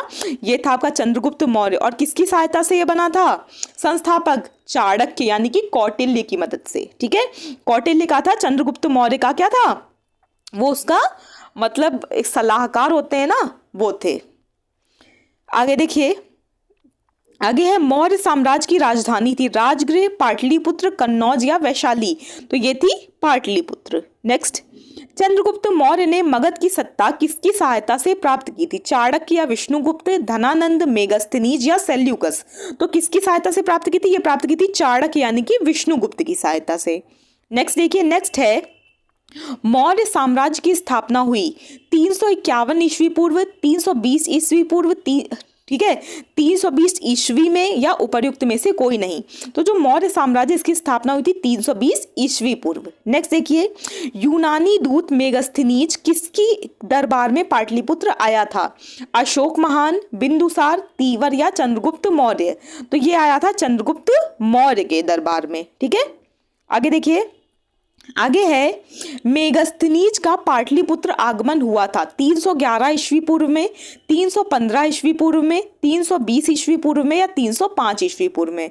तो मेगस्थनीज जो पाटलिपुत्र आया था ये आया था 315 ईस्वी पूर्व में। नेक्स्ट देखिए, नेक्स्ट है चंद्रगुप्त मौर्य के दरबार में मेगस्थनीज को भेजने वाला शासक था कौन? सिकंदर, सेल्यूकस, ड्रेमेटियस या डिमाक्लीस? कौन था? तो ये था आपका सेल्यूकस। नेक्स्ट देखिए, नेक्स्ट है किस शासक के शासनकाल के समय मगध पर 12 वर्षों का भीषण अकाल पड़ा था? अशोक, उदयन, अजातशत्रु या चंद्रगुप्त मौर्य? तो ये पड़ा था चंद्रगुप्त मौर्य के समय में। नेक्स्ट देखिए, चंद्रगुप्त मौर्य का प्रधानमंत्री था चाणक्य, तीवर, मेगस्थनीज या भद्रबाहु? कौन था? तो जो चंद्रगुप्त मौर्य हैं इनका जो प्रधानमंत्री था ये कौन था? चाणक्य। चाणक्य के ही अन्य नाम विष्णुगुप्त या कौटिल्य भी हैं। इनकी पुस्तक कौन सी है? पुस्तक है अर्थशास्त्र। आगे देखिए, आगे है किससे मुक्ति दिलाने के कारण चंद्रगुप्त मौर्य को भारत का मुक्तिदाता कहा जाता है? ईरानियों से, यूनानियों से, शकों से, यूचियों से? किससे? तो ये है यूनानियों से। नेक्स्ट देखिए, नेक्स्ट क्वेश्चन है वह स्रोत जिसमें पाटलिपुत्र के प्रशासन का वर्णन उपलब्ध है वह है दिव्यावदान, अर्थशास्त्र, इंडिका या अशोक के शिलालेख? तो ये मिलता है इंडिका से। और इंडिका किसकी पुस्तक है? इंडिका है मेगस्थनीज की। ठीक है, यानी कि जो इंडिका लिखी है ये लिखी है किसने? मेगस्थनीज ने। आगे देखिए, आगे है नंद वंश के पश्चात मगध पर किस राजवंश ने शासन किया? मौर्य, शुंग, गुप्त या कुषाण? तो ये किया मौर्य वंश ने। नेक्स्ट है मेगस्थनीज की पुस्तक का नाम क्या है? अभी जस्ट आपको ऊपर बताया गया है अर्थशास्त्र, ऋग्वेद, पुराण या इंडिका? तो मेगस्थनीज की जो पुस्तक है इसका नाम है इंडिका। क्या नाम है? इंडिका। नेक्स्ट देखिए, अर्थशास्त्र के लेखक हैं, ये तो शायद अब तक सभी को पता चल गया होगा, क्या? कालिदास, कौटिल्य, भवभूति या मिलिंद। तो अर्थशास्त्र के लेखक कौन है? कौटिल्य हैं। कौटिल्य का अन्य नाम चाणक्य एवं विष्णुगुप्त है।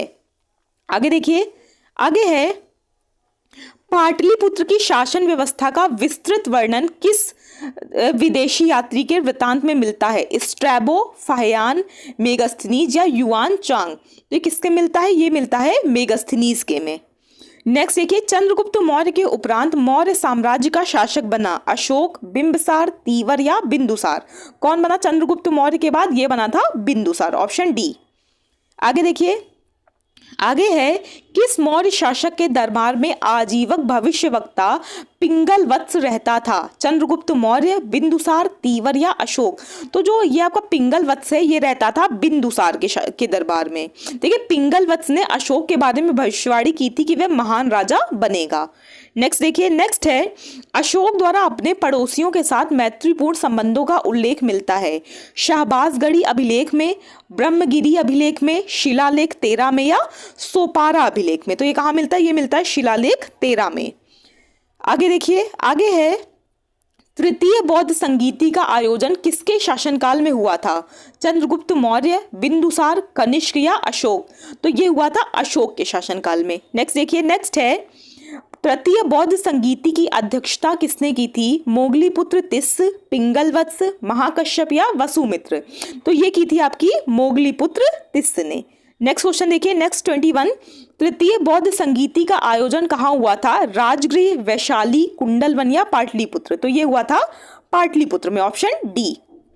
आगे देखिए, आगे है, तृतीय बौद्ध संगीति का आयोजन कब हुआ था? 251 ईसा पूर्व, 269 ईसा पूर्व, 234 ईसा पूर्व या उपयुक्त में से कोई नहीं। तो यह है 251 ईसा पूर्व। आगे देखिए, आगे है, किस मौर्य शासक ने कलिंग पर विजय प्राप्त की थी? चंद्रगुप्त मौर्य ने, बिंदुसार ने, अशोक ने या उपर्युक्त सभी। तो देखिए, किस मौर्य शासक ने कलिंग पर विजय प्राप्त की थी? तो ये प्राप्त की थी अशोक ने। नेक्स्ट देखिए, नेक्स्ट है 24, किस युद्ध में हुए भारी तबाही एवं जान माल की हानि को देखकर अशोक का हृदय परिवर्तन हुआ और उसने युद्ध नीति त्याग कर धम्म नीति की घोषणा की थी? कलिंग, सिंधु, कंबोज या उपर्युक्त में से कोई नहीं। तो ये देखिए, जो कलिंग युद्ध था उसमें इतनी भीषण तबाही हुई थी, उसमें इतने ज्यादा लोग मरे थे, इतनी ज्यादा लोगों का नुकसान हुआ था, ठीक है, इतनी ज्यादा संपत्ति का नुकसान हुआ था कि अशोक उसको देखकर बहुत ज्यादा क्या हो गया था, बहुत ज्यादा उसका जो हृदय था वो मतलब डर सा गया था वो, और उसके बाद से उसने प्रण लिया था कि वो आगे कभी भी युद्ध नहीं करेगा। ये कब की बात है? ये है कलिंग युद्ध की बात, ऑप्शन ए। आगे देखिए, आगे है, अशोक का धम्म था नैतिक आचार संहिता, प्रशासनिक संहिता, युद्ध संहिता या उपर्युक्त सभी। तो अशोक का धम्म था आपका नैतिक आचार संहिता, ऑप्शन ए। मौर्य साम्राज्य का केंद्रीय न्यायालय कहाँ स्थित था? सुवर्णगिरी में, पाटलिपुत्र में, अवंती में या वैशाली में। तो ये आपका स्थित था पाटलिपुत्र में, ऑप्शन बी। नेक्स्ट देखिए, नेक्स्ट है, अशोक ने अपने धम्म यात्रा के अंतर्गत सर्वप्रथम किस जगह की यात्रा की थी? लुम्बिनी, कुशीनगर, बोधगया या वैशाली। तो ये की थी बोधगया, ऑप्शन सी। आगे देखिए, आगे है, अशोक ने अपने धम्म यात्रा के अंतर्गत बोधगया की यात्रा अपने राज्याभिषेक के किस वर्ष में की थी? ये भी क्वेश्चन आपसे बहुत बार अलग अलग एग्जाम में रिपीट करके पूछा गया है। 9वें वर्ष में, 10वें वर्ष में, 11वें वर्ष में या 7वें वर्ष में। तो ये की थी 10वें वर्ष में। नेक्स्ट देखिए, नेक्स्ट है, अशोक के स्तंभ लेख बिहार के किस जिले से प्राप्त हुए हैं? भागलपुर, कैमूर, चंपारण या छपरा। तो ये प्राप्त हुए हैं चंपारण से। नेक्स्ट क्वेश्चन देखिए, नेक्स्ट है, बिहार से प्राप्त होने वाले अशोक के स्तंभ लेख नहीं है, ठीक है, यानी कि कौन सा इन चारों में से नहीं प्राप्त हुआ है? लौरिया अरेराज, लौरिया नंदनगढ़, रुम्मनदेही या रामपुरवा। देखिए, जो रुम्मनदेही का अभिलेख स्तंभ लेख है ना, ये बिहार से नहीं प्राप्त होता है। बाकी जो आपके तीनों है, लौरिया अरेराज, लौरिया नंदनगढ़ और रामपुरवा, ये तीनों ही बिहार में प्राप्त हुए हैं अशोक के स्तंभ लेख, जबकि जो रुम्मनदेही है ये नहीं प्राप्त हुआ है, ऑप्शन सी हो जाएगा। आगे देखिए, आगे है, अशोक के समय मौर्य साम्राज्य में 5 प्रांत का उल्लेख मिलता है, जिसमें से एक प्राची या प्राची प्रांत यानी कि पूर्वी प्रदेश की राजधानी थी। वैशाली, राजगृह, तोसली या पाटलिपुत्र। तो ये कौन सी थी? ये थी आपकी पाटलिपुत्र, ऑप्शन डी।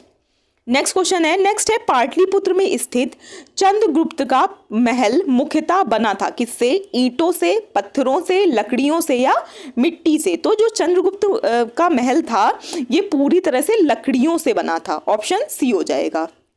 आगे देखिए, आगे है चंद्रगुप्त मौर्य का राजप्रसाद स्थित था कुम्भलहार यानी कि पटना में, राजगृह में, वैशाली में या मनेर में? तो ये स्थित था आपका कुम्भलहार यानी कि पटना में। देखिए, कुम्भलहार में 80 स्तंभों वाला मौर्यकालीन सभागार या राजमहल का अवशेष मिलता है। नेक्स्ट क्वेश्चन है, किस विद्वान ने चंद्रगुप्त मौर्य के राजप्रसाद के बारे में कहा है कि इसकी शान शौकत का मुकाबला ना तो शूशा और ना एक बेतना कर सकते थे? फाहियान, मेगस्थनीज, एरियन या वीए स्मिथ? यहाँ राजप्रसाद से मतलब है उसका जो राजमहल था, ठीक है। ये किसने कहा था? ये कहा था एरियन ने।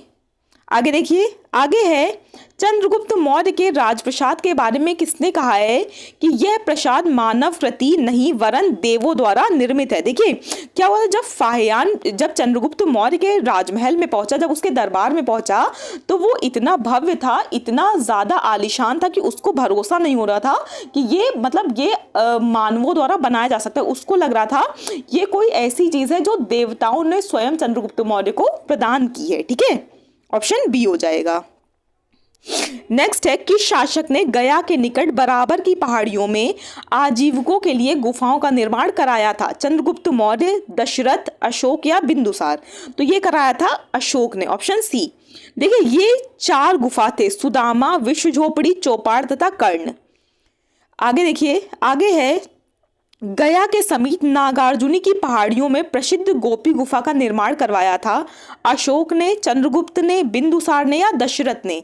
तो ये करवाया था ऑप्शन डी, दशरथ ने। दशरथ अशोक का पुत्र था, इसने नागार्जुनी पहाड़ियों में आजीविकों के लिए 3 गुफाओं का निर्माण कराया था जिसमें गोपी गुफा भी सम्मिलित थी। नेक्स्ट देखिए, नेक्स्ट है मौर्यकालीन चामर ग्राहिणी यक्षी प्राप्त हुई है दीदारगंज पटना से, वैशाली में, बसाड़ में या सारनाथ में? तो ये कहाँ प्राप्त हुई है? ये प्राप्त हुई है दीदारगंज पटना में। इसे स्त्री रत्न नाम भी दिया जाता है। आगे देखिए, आगे है बिहार के किस स्थल से मौर्य काल में बने जैन तीर्थंकरों की प्रतिमा प्राप्त हुई है? सोनपुर वैशाली से, लोहानीपुर पटना से, बसाड़ वैशाली से या भागलपुर से? तो ये मिलती हैं, ये प्राप्त हुई है लोहानीपुर पटना से। नेक्स्ट है पाटलिपुत्र के नगर निर्माण तथा सुंदरता का वर्णन किया है सेल्यूकस ने, मेगस्थनीज ने, चाणक्य ने या जस्टिन ने? तो ये किया है मेगस्थनीज ने। नेक्स्ट है पाटलिपुत्र को किस शासक ने सर्वप्रथम अपनी राजधानी बनाया? चंद्रगुप्त मौर्य ने, अशोक महान ने, चंद्रगुप्त विक्रमादित्य ने या कनिष्क ने? तो ये किसने बनाया था? ये बनाया था आपका चंद्रगुप्त मौर्य ने। आगे देखिए, आगे है अशोक के शासनकाल में बौद्ध सभा किस नगर में आयोजित की गई थी? मगध में, पाटलिपुत्र में, समस्तीपुर में या राजगृह में? तो ये की गई थी पाटलिपुत्र में। ऑप्शन बी हो जाएगा। आगे देखिए, आगे है किसके शासनकाल में मिस्र के राजा फिलाडेल्फस यानी कि टालमी द्वितीय ने डियानीसियस नामक राजदूत को पाटलिपुत्र भेजा था? अशोक, बिंदुसार, चंद्रगुप्त या उपर्युक्त में से कोई ने? तो ये भेजा था बिंदुसार के शासनकाल में। नेक्स्ट देखिए, नेक्स्ट है किस विद्वान के अनुसार चंद्रगुप्त मौर्य ने पॉलीब्रोथस यानी कि पाटलिपुत्रक उपनाम धारण किया था? विलियम जोन्स ने, प्लूटार्क ने, जस्टिन ने या स्ट्रैबो ने? तो ये किया था ऑप्शन डी, स्ट्रैबो ने। आगे देखिए, आगे है यूनानी दूत डिमोल्किस, ठीक है, डिमोल्किस का आगमन मगध के किस शासक के दरबार में हुआ था? चंद्रगुप्त मौर्य, बिंदुसार, अशोक या बृहदत्त? तो ये हुआ था बिंदुसार के शासक में, बिंदुसार के दरबार में। केवल वह स्तंभ जिसके अशोक ने स्वयं को मगध का सम्राट बताया, यानी कि आपसे पूछ रहा है किस स्तंभ लेख में अशोक ने खुद को मगध का सम्राट कहा है? मस्की का लघु स्तंभ, रुम्मनदेही स्तंभ, कीन स्तंभ या भाब्रू स्तंभ? तो ये कहा है भाब्रू स्तंभ में। आगे देखिए, आगे है बराबर की गुफाओं का उपयोग किसने आश्रय गृह के रूप में किया है? आजीविकों ने, थारुओं ने, जैनों ने या तांत्रिकों ने? तो देखिए जो बराबर की गुफाओं का उपयोग है इसको आजीविकों ने इसका प्रयोग आश्रय गृह के रूप में किया है। नेक्स्ट देखिए, नेक्स्ट है अशोक की राजधानी कहाँ थी? पाटलिपुत्र, वाराणसी, सांची या उज्जैनी? तो जो अशोक की राजधानी थी ये थी आपकी पाटलिपुत्र, ऑप्शन ए। आगे देखिए, आगे है मौर्य काल में पाटलिपुत्र का प्रशासक 30 नागरिकों की सभा संचालित करती थी जो 5-5 सदस्यों की 6 समितियों में संगठित थी। यह कथन है किसका? चाणक्य का, डिमोक्रिटस का, मेगास्थनीज का या फाहियान का? तो ये कथन है आपका मेगास्थनीज का। और मेगास्थनीज की पुस्तक कौन सी है? इसकी पुस्तक है इंडिका। नेक्स्ट है मौर्य प्रशासन के संबंध में कौन सा सही है? यह केंद्रीकृत था, करों का बोझ अधिक था, प्रशासन तंत्र कठोर था या उपर्युक्त सभी? तो देखिए जो मौर्य प्रशासन है उसमें ये तीनों ही बातें थी, ठीक है। तो आंसर हो जाएगा उपर्युक्त सभी, डी। आगे देखिए, आगे क्वेश्चन है आपका अशोक के संबंध में कौन सा कथन सही है? उसने धर्म विजय की रणनीति अपनाई, उसने विदेशों से संबंध स्थापित किए, उसने प्रजा हित और कल्याण के उपाय किए या उपर्युक्त सभी? तो ये तीनों ही सही है, यानी कि आंसर हो जाएगा आपका डी, उपर्युक्त सभी, ये तीनों ही सही है। नेक्स्ट देखिए, नेक्स्ट है देवनाम प्रिय के नाम से किस शासक को आप देवनाम प्रिय के नाम से किस शासक ने अपने आप को संबोधित किया? अजातशत्रु, अशोक, काला अशोक या कनिष्क? तो ये किया था अशोक ने, ऑप्शन बी। आगे देखिए, आगे है धम्म महामात के कार्य क्या थे? धम्म नीति या क्रियान्वयन, लोगों के बीच दान वितरण, जन कल्याण के उपाय या उपर्युक्त सभी? तो ये क्या है? ये तीनों ही कार्य थे, तो आंसर हो जाएगा डी, उपर्युक्त सभी। नेक्स्ट देखिए, नेक्स्ट है मौर्यकालीन प्रशासक में राजूक के कार्य थे? न्यायिक, ग्रामीण प्रशासन, राजस्व का विभाग या उपर्युक्त सभी? तो ये क्या थे? ये तीनों ही थे, ऑप्शन हो जाएगा डी, उपर्युक्त सभी। आगे देखिए, आगे है मौर्यकालीन विद्वानों में किन का नाम आता है? कौटिल्य, पाणिनि, उपावर्ष या उपावर्ष, ठीक है। तो किसका नाम आता है? देखिए तो जो मौर्यकालीन विद्वान है वो ये तीनों ही है, कौटिल्य, पाणिनि और उपावर्ष। तो ऑप्शन हो जाएगा आपका ऑप्शन नंबर डी, 1, 2 और 3 तीनों। आगे देखिए, आगे है मौर्यकालीन स्थापत्य के सुंदर उदाहरण हैं पाटलिपुत्र स्थित राजप्रसाद के अवशेष, दीदारगंज की यक्षी, बराबर की गुफाएं या राजगीर की सोन भंडार गुफाएं? क्या है? तो ये देखिए इसमें जो है आपका, इसमें आपका 1, 2 और 3 है। क्या है? 1, 2 और 3। तो ये जो तीनों ही चीजें हैं ये मौर्यकालीन स्थापत्य के सुंदर उदाहरण हैं।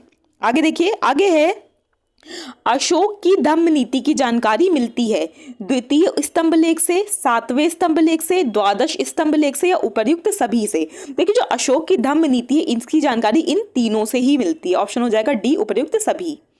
आगे देखिए, आगे है अशोक के किस अभिलेख में दान और धम्म दान के अंतर को स्पष्ट किया गया है?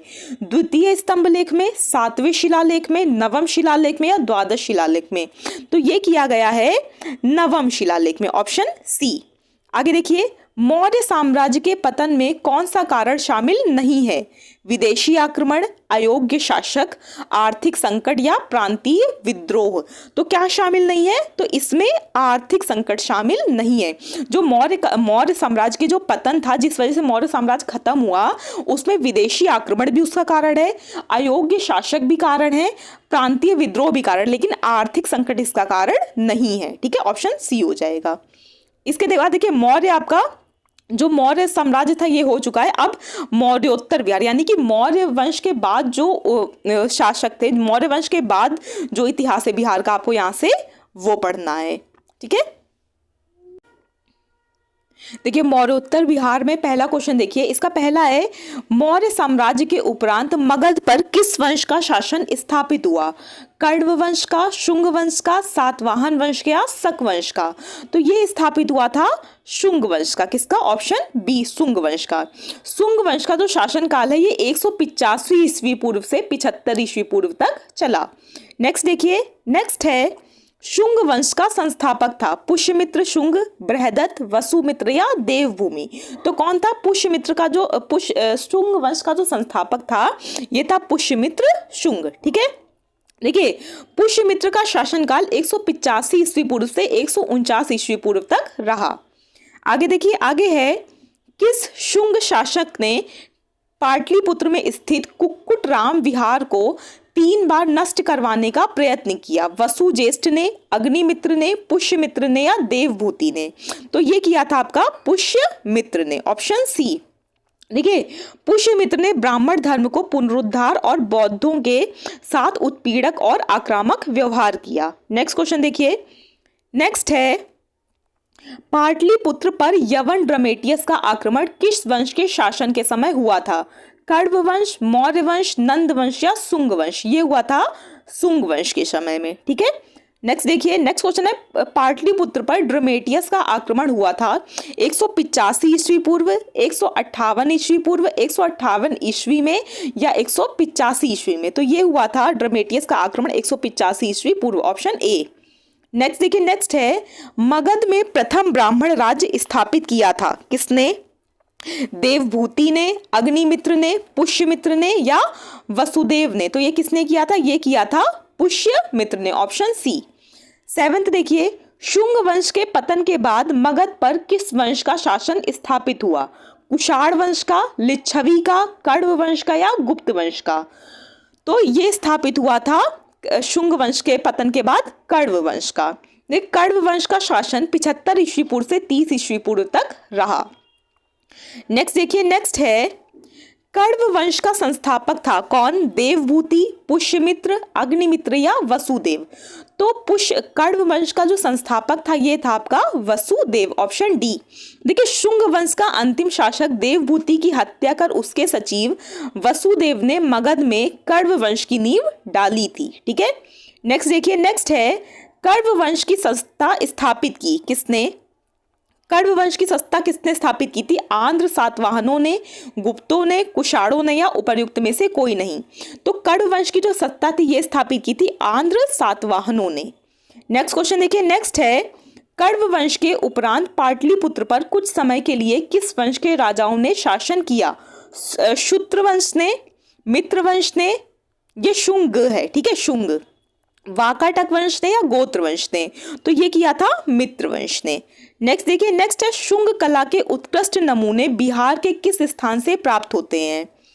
ठीक है, ऑप्शन क्वेश्चन 11, कैमूर से, समस्तीपुर से, बोधगया से या सिवान से? तो ये प्राप्त होते हैं बोधगया से, ठीक है, ऑप्शन सी। आगे देखिए, आगे है, कनिष्क के पाटलिपुत्र के किस बौद्ध विद्वान को अपने दरबार में प्रश्रय दिया था? मथर, वसुमित्र, पार्श्व या अश्वघोष? तो कनिष्क तो ये दिया था अश्वघोष को, ठीक है, अश्वघोष ने। कनिष्क पाटलिपुत्र के राजा को बुरी तरह परास्त किया तथा हर्जाने के रूप में वह यहाँ से अश्वघोष, बुद्ध का बिच्चा पात्र तथा एक अद्भुत मुर्गा ले गया था। नेक्स्ट देखिए, नेक्स्ट क्वेश्चन है 13, मगध पर शासन करने वाले राजवंशों का सही क्रम है? तो इसमें से सही क्रम आपसे पूछ रहा है। देखो, जो मगध पर शासन करने वाले वंशों का जो सही क्रम है ये है आपका ऑप्शन नंबर सी, ठीक है। यानी कि सबसे पहले कौन सा आया था? सबसे पहले हर्यक वंश आया था, ठीक है, उसके बाद आपका शिशुनाग वंश आया था, उसके बाद नंद वंश आया था, उसके बाद मौर्य वंश आया था, उसके बाद शुंग वंश आया था और उसके बाद कण्व वंश आया था, ठीक है। ये बहुत इंपॉर्टेंट है, बहुत क्वेश्चंस में आपका इससे बहुत सारे क्वेश्चन बनते हैं, तो याद रखिएगा, हर्यक, शिशुनाग, नंद, मौर्य, शुंग और कण्व, ये इसको कुछ HSN-MSK याद रख लीजिए, ठीक है, HSN-MSK, ठीक है, क्या याद रख लीजिए इसको, HSN-MSK, ये आपको याद रहेगा, ठीक है, HSN-MSK, ये क्या है? मगध पर शासन करने वाले राजवंशों का सही क्रम है। एच से हर्यक, शिशुनाग, नंद, मौर्य, शुंग और कण्व, ठीक है। आगे देखिए, आगे है, शुंग वंश की राजधानी थी सयालकोट, राजगृह, कन्नौज या पाटलिपुत्र? तो ये थी पाटलिपुत्र। नेक्स्ट देखिए, नेक्स्ट है, कण्व वंश की राजधानी थी उज्जैन, पाटलिपुत्र, मथुरा या प्रतिष्ठान? तो ये थी पाटलिपुत्र। नेक्स्ट है, कलिंग शासक खारवेल ने मगध पर आक्रमण किया था, कब किया था? पहली शताब्दी ईस्वी पूर्व के अंत में, दूसरी शताब्दी ईस्वी पूर्व के अंत में, पहली शताब्दी ईस्वी पूर्व के अंत में, या उपर्युक्त में से कोई नहीं। तो देखिए जो कलिंग शासक खारवेल ने मगध पर आक्रमण किया था, ये कब किया था? ये किया था आपका पहली शताब्दी ईस्वी पूर्व के अंत में। आगे देखिए, आगे है क्वेश्चन नंबर 17। कलिंग नरेश खारवेल ने कहां से कीमती उपहार प्राप्त किया था? अंग एवं मगध से, विदेह एवं शाक्य से, अंग एवं विदेह से, या उपर्युक्त में से कोई नहीं। तो ये किया था अंग एवं मगध से। देखिए उपहारों में जिन प्रतिमा तथा पदचिन्ह शामिल हैं। आगे देखिए, आगे है क्वेश्चन 18। कुषाण साम्राज्य के पतन के उपरांत संभवतः मगध पर शासन रहा सातवाहनों का, लिच्छवियों का, चेदियों का, या मित्रों का। तो ये किसका शासन रहा? तो शासन रहा लिच्छवियों का। ठीक है, देखिए कुछ इतिहासकारों के अनुसार मगध पर शक मुरुंडों का नियंत्रण हो गया था। आगे देखिए, आगे है गार्गी संहिता में पाटलिपुत्र पर यवनों के आक्रमण का उल्लेख है। यह आक्रमण किसके शासनकाल में हुआ था? चंद्रगुप्त द्वितीय, वसुमित्र, धनानंद, या पुष्यमित्र शुंग। तो ये हुआ था पुष्यमित्र शुंग के शासनकाल में। नेक्स्ट देखिए, लास्ट क्वेश्चन है मौर्योत्तर काल का आपका। सुप्रसिद्ध बौद्ध विद्वान अश्वघोष को प्रश्रय देने वाला शासक था? अशोक, कनिष्क, हर्षवर्धन, या देवपाल। तो ये कौन था? ये था आपका कनिष्क। ठीक है, आगे देखिए, यहां से आपका स्टार्ट हो रहा है क्या? गुप्तकालीन बिहार। ठीक है, यानी कि गुप्त वंश जो बिहार में था, यहां से वो स्टार्ट हो रहा है। पहला क्वेश्चन देखिए, पहला है आपका क्वेश्चन, इसमें चंद्रगुप्त प्रथम का राज्याभिषेक हुआ था इलाहाबाद में, बनारस में, कन्नौज में, या पाटलिपुत्र में। तो चंद्रगुप्त प्रथम का जो राज्याभिषेक है ये हुआ था पाटलिपुत्र में। नेक्स्ट देखिए, नेक्स्ट है चंद्रगुप्त के पाटलिपुत्र में राज्याभिषेक और गुप्त वंश की स्थापना का वर्ष था 230 ईस्वी, 320 ईस्वी, 320 ईस्वी पूर्व, या 300 ईस्वी। तो ये था आपका 320 ईस्वी। नेक्स्ट देखिए, नेक्स्ट है किस शासक ने वैशाली के लिच्छवी राजकुमार कुमार देवी से विवाह किया था? चंद्रगुप्त, विक्रमादित्य, समुद्रगुप्त, चंद्रगुप्त प्रथम, या बिंबिसार। तो ये किया था चंद्रगुप्त प्रथम से विवाह। ठीक है, आगे है क्वेश्चन है चंद्रगुप्त प्रथम ने 320 ईस्वी में महाराजा धीराज की उपाधि धारण की थी पाटलिपुत्र में, इलाहाबाद में, उज्जैन में, या लिच्छवी में। तो ये की थी धारण पाटलिपुत्र में। ठीक है, ये 320 ईस्वी में चंद्रगुप्त में गुप्त वंश का भी प्रचलन किया। आगे देखिए, आगे है पांचवा क्वेश्चन है आपका, किस शासक ने स्वयं को लिच्छवी दोहित्र कहा है? चंद्रगुप्त प्रथम ने, समुद्रगुप्त ने, चंद्रगुप्त द्वितीय ने, या अजातशत्रु ने। तो ये कहा है समुद्रगुप्त ने। ऑप्शन बी हो जाएगा। छठवां देखिए, बिहार में गुप्त शक्ति के संगठन का श्रेय दिया जाता है चंद्रगुप्त प्रथम को, चंद्रगुप्त द्वितीय को, समुद्रगुप्त को, या कुमारगुप्त को। तो ये दिया जाता है चंद्रगुप्त द्वितीय को। नेक्स्ट देखिए, नेक्स्ट है गुप्त साम्राज्य की प्रथम राजधानी थी पाटलिपुत्र, कन्नौज, इलाहाबाद, या दिल्ली। तो ये थी आपकी पाटलिपुत्र, ऑप्शन ए। नेक्स्ट देखिए, नेक्स्ट है किस शासक से श्रीलंका के राजा मेघवर्मन ने गया में एक बौद्ध मठ स्थापित करने की अनुमति मांगी थी? चंद्रगुप्त प्रथम, अशोक, समुद्रगुप्त, या कुमारगुप्त। तो ये मांगी थी समुद्रगुप्त ने। किसने? समुद्रगुप्त ने। 9th है आपका, नालंदा विश्वविद्यालय के स्थापना का युग है मौर्य, कुषाण, गुप्त, या पाल। तो ये क्या है? नालंदा विश्वविद्यालय के जो स्थापना का युग है ये है गुप्त वंश। ठीक है, गुप्त युग।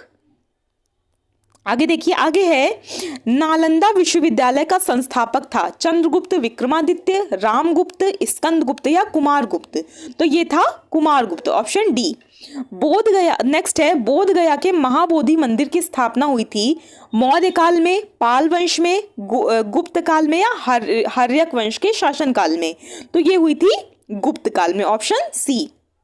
आगे देखिए, आगे है चीनी यात्री फाहियान कितने समय तक पाटलिपुत्र में रहा? 6 महीने, 1 साल, 3 साल, या 14 महीने। तो ये रहा था आपका 3 साल तक पाटलिपुत्र में। देखिए, चंद्रगुप्त द्वितीय के शासनकाल में फाहियान भारत भ्रमण पर आया था। इसका उद्देश्य बौद्ध पांडुलिपियां प्राप्त करना था। 13वां देखिए, आर्यभट्ट का संबंध किस नगर से था? चंपा, नालंदा, राजगीर या पाटलिपुत्र? तो जो आर्यभट्ट है इनका संबंध था पाटलिपुत्र से, ऑप्शन डी। नेक्स्ट देखिए, गुप्त काल की एक सुंदर कार्तिकेय की मूर्ति किस जिले से प्राप्त हुई है? तो ये प्राप्त हुई है आपकी शाहाबाद से। कहां से? शाहाबाद से। आगे देखिए, आगे है, बिहार में 7.5 फीट ऊंची बुद्ध देव की एक पीतल की मूर्ति प्राप्त हुई है। गया से, सुल्तानगंज से, नवादा से या नालंदा से? तो ये कहां से प्राप्त हुई है? ये प्राप्त हुई है सुल्तानगंज से, ऑप्शन बी। 16 देखिए, ये है आपका राजगीर के मणिनाग मंदिर में पत्थर पर खोदे हुए गणेश, विष्णु तथा नाग नागिनों के चित्र। यह किस काल के हैं? मौर्य काल, पाल काल, गुप्त काल या परवर्ती गुप्त काल के? तो ये है आपका गुप्त काल, ऑप्शन सी। ठीक है। 17वां देखिए, राजगृह में स्थित जरासंध की बैठक का निर्माण किस काल में हुआ माना जाता है? मौर्य काल में, गुप्त काल में, पाल काल में या उपर्युक्त कोई नहीं? तो ये माना जाता है आपका गुप्त काल में, ऑप्शन बी। आगे देखिए, आगे है तीरभुक्ति, यानी कि आधुनिक दरभंगा का राज्यपाल था। गोविंद गुप्त, घटोत्कच गुप्त, चिरादत्त या पर्णदत्त? तो कौन था? ये था गोविंद गुप्त। देखिए, गोविंद गुप्त चंद्रगुप्त द्वितीय का छोटा पुत्र था। ठीक है। नेक्स्ट देखिए, 19 नंबर है आपका, बिहार में बौद्ध विहार का प्राचीनतम केंद्र था। नालंदा, विक्रमशिला, ओदंतपुरी या उपर्युक्त में से कोई नहीं? तो देखिए, बिहार में जो बौद्ध विहार का प्राचीनतम केंद्र था ये था नालंदा, ऑप्शन ए। नेक्स्ट है, नालंदा विश्वविद्यालय किस लिए प्रसिद्ध था? चिकित्सा, तर्कशास्त्र, बौद्ध धर्मशास्त्र या रसायन शास्त्र? ये था बौद्ध धर्मशास्त्र के लिए प्रसिद्ध। नेक्स्ट है, नालंदा में अवस्थित भारतीय विश्वविद्यालयों में फाहियान किसके शासन के दौरान आया था? हर्ष, कनिष्क, चंद्रगुप्त, विक्रमादित्य या अशोक? तो ये किसके में आया था? ये आया था चंद्रगुप्त विक्रमादित्य के शासनकाल में। नेक्स्ट क्वेश्चन देखिए, नेक्स्ट है आपका, किसने यह वर्णन किया कि मध्य भारत के सभी देशों में मगध देश में सर्वाधिक नगर थे और धनपतियों ने यहाँ चिकित्सालय बनवाए थे जहाँ रोगियों को मुफ्त भोजन तथा दवाएं दी जाती थी?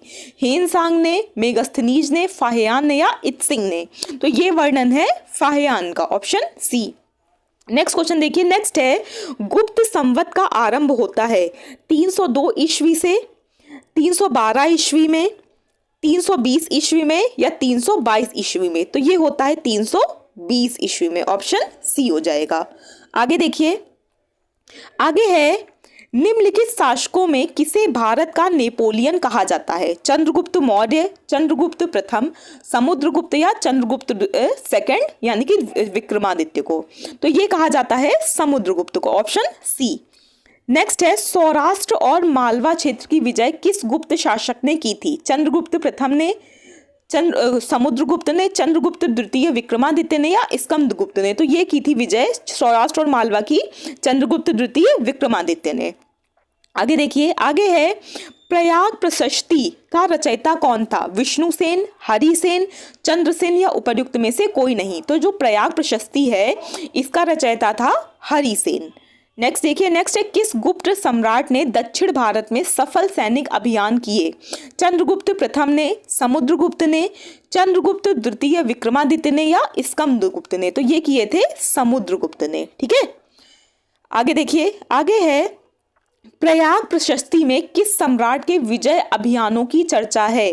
चंद्रगुप्त मौर्य, चंद्रगुप्त प्रथम, चंद्रगुप्त द्वितीय विक्रमादित्य या समुद्रगुप्त? तो ये किसकी है? ये है समुद्रगुप्त की।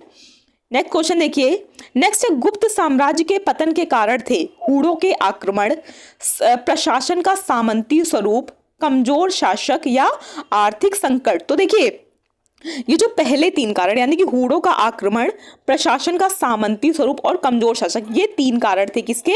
गुप्त साम्राज्य के पतन के, लेकिन आर्थिक कारण नहीं था। तो आंसर हो जाएगा आपका C 1, 2 और 3। आगे देखिए, आगे है, मगध पर मिहिर कुल का आक्रमण किस शासक के समय में हुआ था? स्कंदगुप्त, कुमारगुप्त, बुद्धगुप्त या नरसिंहगुप्त? तो ये हुआ था नरसिंहगुप्त के समय में। नेक्स्ट देखिए, गुप्त काल ज्ञान विज्ञान के विकास का स्वर्णिम युग था। इसमें योगदान करने वाले विद्वान थे वराहमिहिर, आर्यभट्ट, ब्रह्मगुप्त या पाणिनि?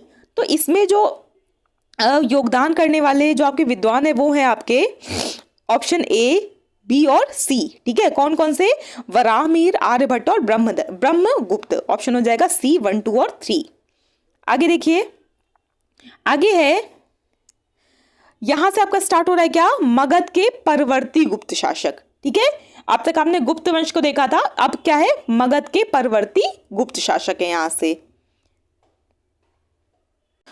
तो देखिए, मगध के परवर्ती गुप्त शासकों में पहला क्वेश्चन है, मगध के परवर्ती गुप्त वंश का संस्थापक था कृष्णगुप्त, दामोदर गुप्त, माधव गुप्त या कुमार गुप्त थर्ड? तो ये कौन था? ये था आपका कृष्णगुप्त। देखिए, कृष्णगुप्त का शासनकाल लगभग 510 से 525 ईस्वी तक रहा। आगे देखिए, आगे मगध के किस परवर्ती गुप्त शासक ने मौखरी शासक को पराजित किया था? कृष्णगुप्त, कुमारगुप्त तृतीय, दामोदर गुप्त या उपर्युक्त में से कोई नहीं? तो ये किया था कुमारगुप्त तृतीय ने, कुमारगुप्त तृतीय को। नेक्स्ट है क्वेश्चन, मौखरी शासक ने किसे परास्त कर मगध के अधिकांश भाग को जीत लिया था? कृष्णगुप्त, दामोदर गुप्त, माधव गुप्त या उपरोक्त कोई नहीं? तो ये है दामोदर गुप्त, ऑप्शन बी। आगे देखिए, आगे है, हर्षवर्धन ने किसे मगध के क्षेत्र में अपना प्रतिनिधि बनाया था? दामोदर गुप्त को, आदित्य सेन को, जीवित गुप्त को या माधव गुप्त को? तो हर्षवर्धन ने मगध क्षेत्र में माधव गुप्त को अपना प्रतिनिधि बनाया था। नेक्स्ट देखिए, नेक्स्ट है, हर्षवर्धन के मृत्युपरांत बिहार के कुछ क्षेत्रों में कुछ समय के लिए तिब्बत की संप्रभुता स्थापित हो गई थी, जिसका अंत किया किसने? माधव गुप्त ने, जीवित गुप्त ने, आदित्य सेन ने या कुमारगुप्त तृतीय ने? तो किसने किया था? ये किया था आदित्य सेन ने। देखिए, बिहार के किसी स्थानीय शासक अर्जुन ने चीनी यात्रियों को क्षति पहुंचाई थी। प्रतिशोध में तिब्बत और नेपाल की सेनाओं ने बिहार पर आक्रमण किया। आगे देखिए, आगे है 6th क्वेश्चन, मगध के किस परवर्ती गुप्त शासक ने अश्वमेध यज्ञ का आयोजन किया था? आदित्य सेन, माधव गुप्त, जीवित गुप्त या दामोदर गुप्त? तो ये किया था आदित्य सेन ने, ऑप्शन ए। 7 देखिए, मगध के परवर्ती गुप्त वंश का अंतिम शासक था आदित्य सेन, जीवित गुप्त सेकंड, माधव गुप्त या कुमार गुप्त थर्ड? तो ये कौन था? ये था आपका जीवित गुप्त सेकंड, ऑप्शन बी। देखिए, कन्नौज के शासक ने जीवित गुप्त सेकंड की हत्या कर इस वंश का अंत कर दिया था। नेक्स्ट क्वेश्चन देखिए, नेक्स्ट है आपका, मगध के किस परवर्ती शासक को असंख्य शत्रुओं का विजेता कहा जाता है? बहुत इंपॉर्टेंट क्वेश्चन है, बहुत बार पूछा गया है। ठीक है, क्या कि किसको असंख्य शत्रुओं का विजेता कहा गया है? कृष्णगुप्त, हर्षगुप्त, दामोदर गुप्त या उपरोक्त कोई नहीं? तो ये कहा गया है आपका कृष्णगुप्त को। यह विद्वानों द्वारा सदा घिरा रहता था। आगे देखिए, आगे आपका ये क्या है? मैचिंग वाला क्वेश्चन है।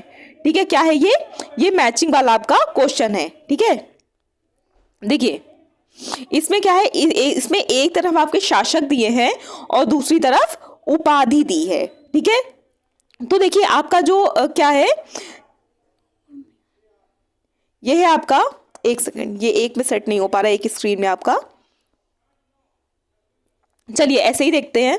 तो देखिए जो हर्षगुप्त है, ठीक है, तो हर्षगुप्त है, इसकी क्या थी उपाधि? तो हर्षगुप्त जो है इनकी उपाधि थी आपकी वीर योद्धा। ठीक है, क्या थी इनकी? हर्षगुप्त की जो उपाधि थी आपकी, ये थी वीर योद्धा। ठीक है, क्या थी? वीर योद्धा। जो कुमार गुप्त हैं इनकी थी आपकी महाराजा धीराज। ठीक है, ठीक है, आगे देखिए, आगे क्या है? आगे आपका जो जीवित गुप्त है इनकी उपाधि थी राजाओं में सिरमौर यानी कि क्षितिज चूड़ामणि। और आदित्य सेन जो है इनकी उपाधि थी आपका परम भट्टारक महाराजा धीराज। ठीक है, एक बार फिर से देख लीजिए, जो आपका हर्षगुप्त हैं, हर्षगुप्त की क्या थी? हर्षगुप्त की थी आपकी वीर योद्धा। कुमार गुप्त की थी क्या? कुमार गुप्त की थी आपकी महाराजा धीराज। जीवित गुप्त की थी जीवित गुप्त की क्या थी, इनकी थी आपकी राजाओं में सिरमौर, और आदित्य सेन की थी परम भट्टारक महाराजा धीराज। ठीक है, इसका ऑप्शन हो जाएगा ऑप्शन नंबर सी। आगे देखिए, आगे है, मगध के किस परवर्ती गुप्त सम्राट के बारे में कहा गया है कि उसने समुद्र तट तथा हिमालय के शत्रुओं को जीता था? दामोदर गुप्त, आदित्य सेन, कृष्ण गुप्त या जीवित गुप्त? तो ये कहा जाता था जीवित गुप्त के बारे में। किसके बारे में? जीवित गुप्त के बारे में। नेक्स्ट देखिए, नेक्स्ट है आपका हर्षवर्धन के मृत्यु के बाद मगध के अंतर्गत एक विस्तृत साम्राज्य स्थापित करने वाला प्रथम शासक था? आदित्य सेन, माधव गुप्त, देवगुप्त या कुमार गुप्त? तो ये था आदित्य सेन। नेक्स्ट देखिए, नेक्स्ट है, मगध के किस परवर्ती गुप्त सम्राट के शासन काल में चीनी दूत वांग हुएन से, ये आधा त और से लिखा है, ठीक है, लास्ट में, भारत की यात्रा की? माधव गुप्त, महासेन गुप्त, कृष्ण गुप्त या आदित्य सेन? तो ये की थी आदित्य सेन के शासनकाल में। किसके में? आदित्य सेन के शासनकाल में। आगे देखिए, आगे है, मगध के परवर्ती गुप्त शासकों का सही क्रम है।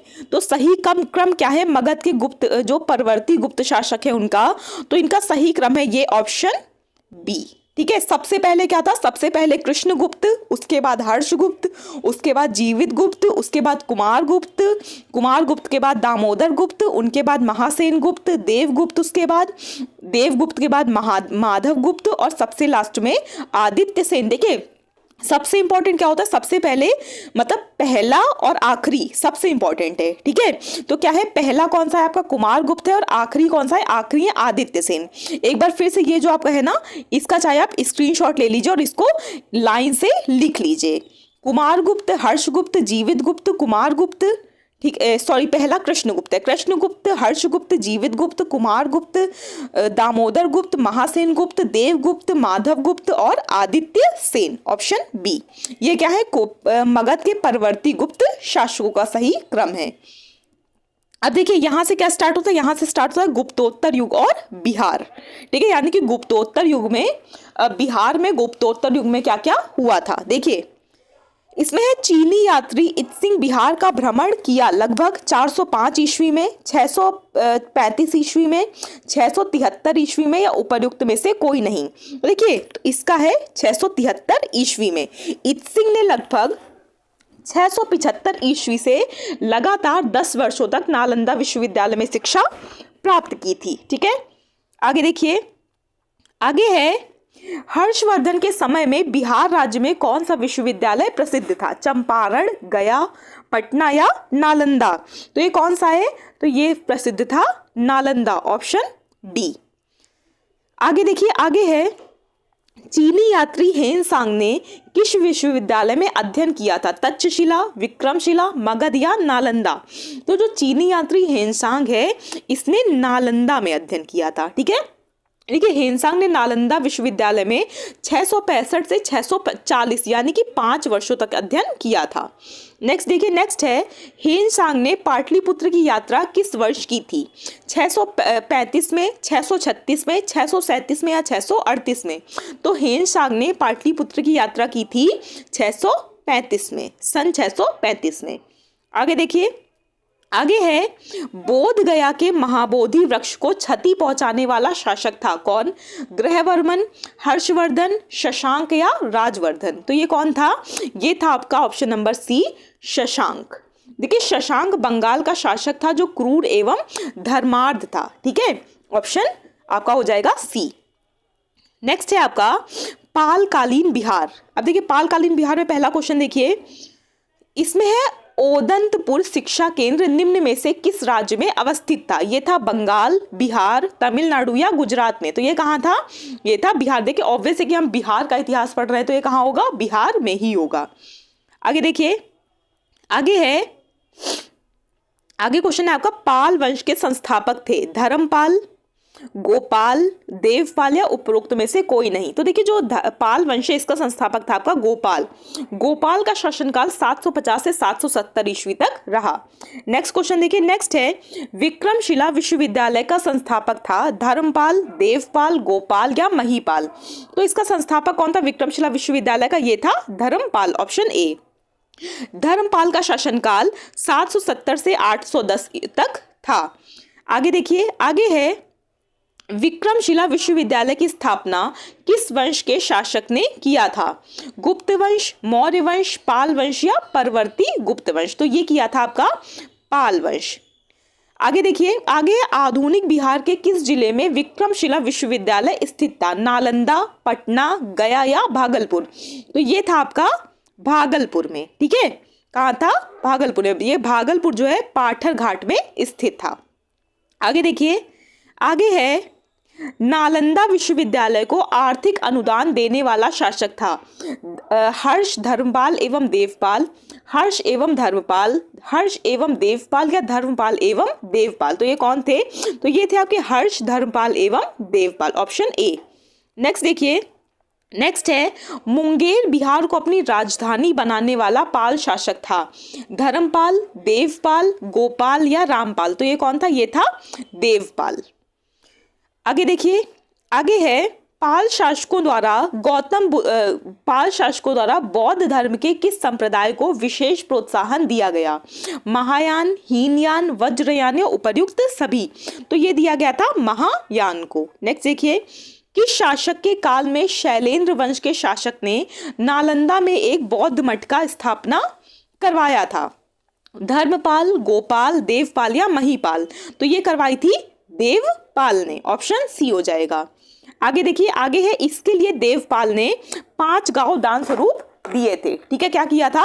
5 गांव जो उसने दान स्वरूप दे दिए थे। आगे देखिए 10th क्वेश्चन, नालंदा विश्वविद्यालय के खर्च के लिए किसने 200 गांवों को दान में दिया था? धर्मपाल, देवपाल, नयपाल या गोपाल। तो ये दिया था धर्मपाल ने, ऑप्शन ए। आगे देखिए, किस शासक ने ओदंतपुरी यानी कि बिहार शरीफ में बौद्ध विहार की स्थापना करवाया था? गोपाल, धर्मपाल, देवपाल या नयपाल। तो ये कराई थी गोपाल ने। किसने? गोपाल ने, ऑप्शन ए। नेक्स्ट देखिए, किस काल में कांसे की मूर्ति का निर्माण एक उन्नत शैली का विकास बिहार में हुआ था? गुप्त काल में, मौर्य काल में, शुंग काल में या पाल युग में। तो ये हुआ था पाल युग में, ऑप्शन डी। आगे देखिए, आगे है बिहार में पाल युग में कांस्य से निर्मित मूर्ति की एक उन्नत शैली का विकास हुआ। कांस्य मूर्तियों के निर्माण की इस शैली में निर्णायक देन थी किसकी? जमला एवं हथग्रीव की, धीमन एवं विठपाल की, बुद्धगुप्त एवं सुग्रीव की या उपर्युक्त सभी की। तो निर्णायक जो देन थी वो किसकी थी? ये थी आपकी ऑप्शन नंबर बी, धीमन एवं विठपाल की। नेक्स्ट क्वेश्चन देखिए, पालकालीन कांस्य मूर्ति कला धीमन तथा विठपाल कहाँ के निवासी थे? मूर्ति कलाकार, ठीक है, मूर्ति कलाकार कहाँ के निवासी थे? पटना, मुंगेर, नालंदा या गया। तो ये निवासी थे नालंदा के। ठीक है, धीमन का पुत्र विठपाल था, यानी कि ये जो दोनों थे मूर्तिकार धीमन और विठपुत्र, ये क्या थे? पिता पुत्र थे। धीमन पिता था और विठपाल पुत्र था। आगे देखिए, आगे है पालकालीन कांस्य प्रतिमाएं सांचे में ढली हैं। इसका साक्ष्य मिलता है नालंदा एवं कुकरीहार गया से, मुंगेर से, लोहानीपुर पटना एवं मुंगेर से या उपर्युक्त सभी से। तो ये इसका साक्ष्य मिलता है आपका ऑप्शन नंबर ए, नालंदा एवं कुकरीहार गया से, ऑप्शन ए। नेक्स्ट है पालकालीन मूर्ति कलाकार धीवन एवं विठपाल समकालीन थे किसके? धर्मपाल एवं महीपाल के, गोपाल के, नयपाल एवं रामपाल के या धर्मपाल एवं देवपाल के। तो ये जो समकालीन थे ये थे धर्मपाल एवं देवपाल के। ठीक है, जो पालकालीन मूर्ति कलाकार थे धीमन और विठपाल जो पिता पुत्र थे, ये किसके समकालीन थे? धर्मपाल और देवपाल के समकालीन थे।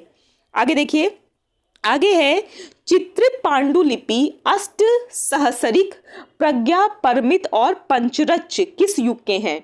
मौर्य युग, गुप्त युग, पाल युग या सल्तनत युग। तो ये है पाल युग के, ऑप्शन सी। नेक्स्ट है पालकालीन चित्रकला का भित्ति चित्र रूप कहाँ से प्राप्त हुआ है? पटना से, मुंगेर से, गया से या नालंदा से। तो ये प्राप्त हुआ है नालंदा से, ऑप्शन डी। 19वां देखिए, पाल शासक अपना आदेश प्रसारित करते थे पाटलिपुत्र से, नालंदा से, राजगीर से या तिरहुत से। तो ये करते थे पाटलिपुत्र से, ऑप्शन ए। आगे देखिए, आगे है, पाल काल में श्रीनगर भुक्ति कहा जाता था अंग को, विदेह को, वज्जी को या मगध को। तो ये कहा जाता था आपका ऑप्शन नंबर डी, मगध को। देखिए संभवतः अंग पुंडवर्धन भुक्ति थे। आगे देखिए, आगे है, देवपाल की अनुमति से सुमात्रा के राजा बलदेव पुत्र ने कहाँ विदेशी विद्यार्थियों के लिए छात्रावास का निर्माण करवाया था? ओदंतपुरी में, नालंदा में, पाटलिपुत्र में या विक्रमशिला में। तो ये करवाया था आपका ऑप्शन नंबर बी, नालंदा में। ठीक है, नेक्स्ट क्वेश्चन, नेक्स्ट देखिए आपका यहाँ से टॉपिक खत्म होता है। नेक्स्ट है आपका मिथिला के कर्नाट शासक। ठीक है, इसका पहला क्वेश्चन देखिए, पहला है, मिथिला या तिरहुत के कर्नाट राज्य का उदय 1097 से 98 में किसके शासनकाल में हुआ था? रामपाल, महीपाल, नयपाल या देवपाल। तो ये हुआ था रामपाल के शासनकाल में, ऑप्शन ए। नेक्स्ट क्वेश्चन है, मिथिला या तिरहुत के कर्नाट राज्य का संस्थापक था गंगदेव, नन्यदेव, नरसिंहदेव या राम सिंह। तो ये कौन था? ये था नन्यदेव, ऑप्शन बी। नेक्स्ट देखिए, मिथिला के कर्नाट शासकों की राजधानी थी पटना, वैशाली, तिरहुत या सिमरावगढ़। क्या थी? तो इनकी राजधानी थी सिमरावगढ़। किसकी? मिथिला के कर्नाट शासकों की।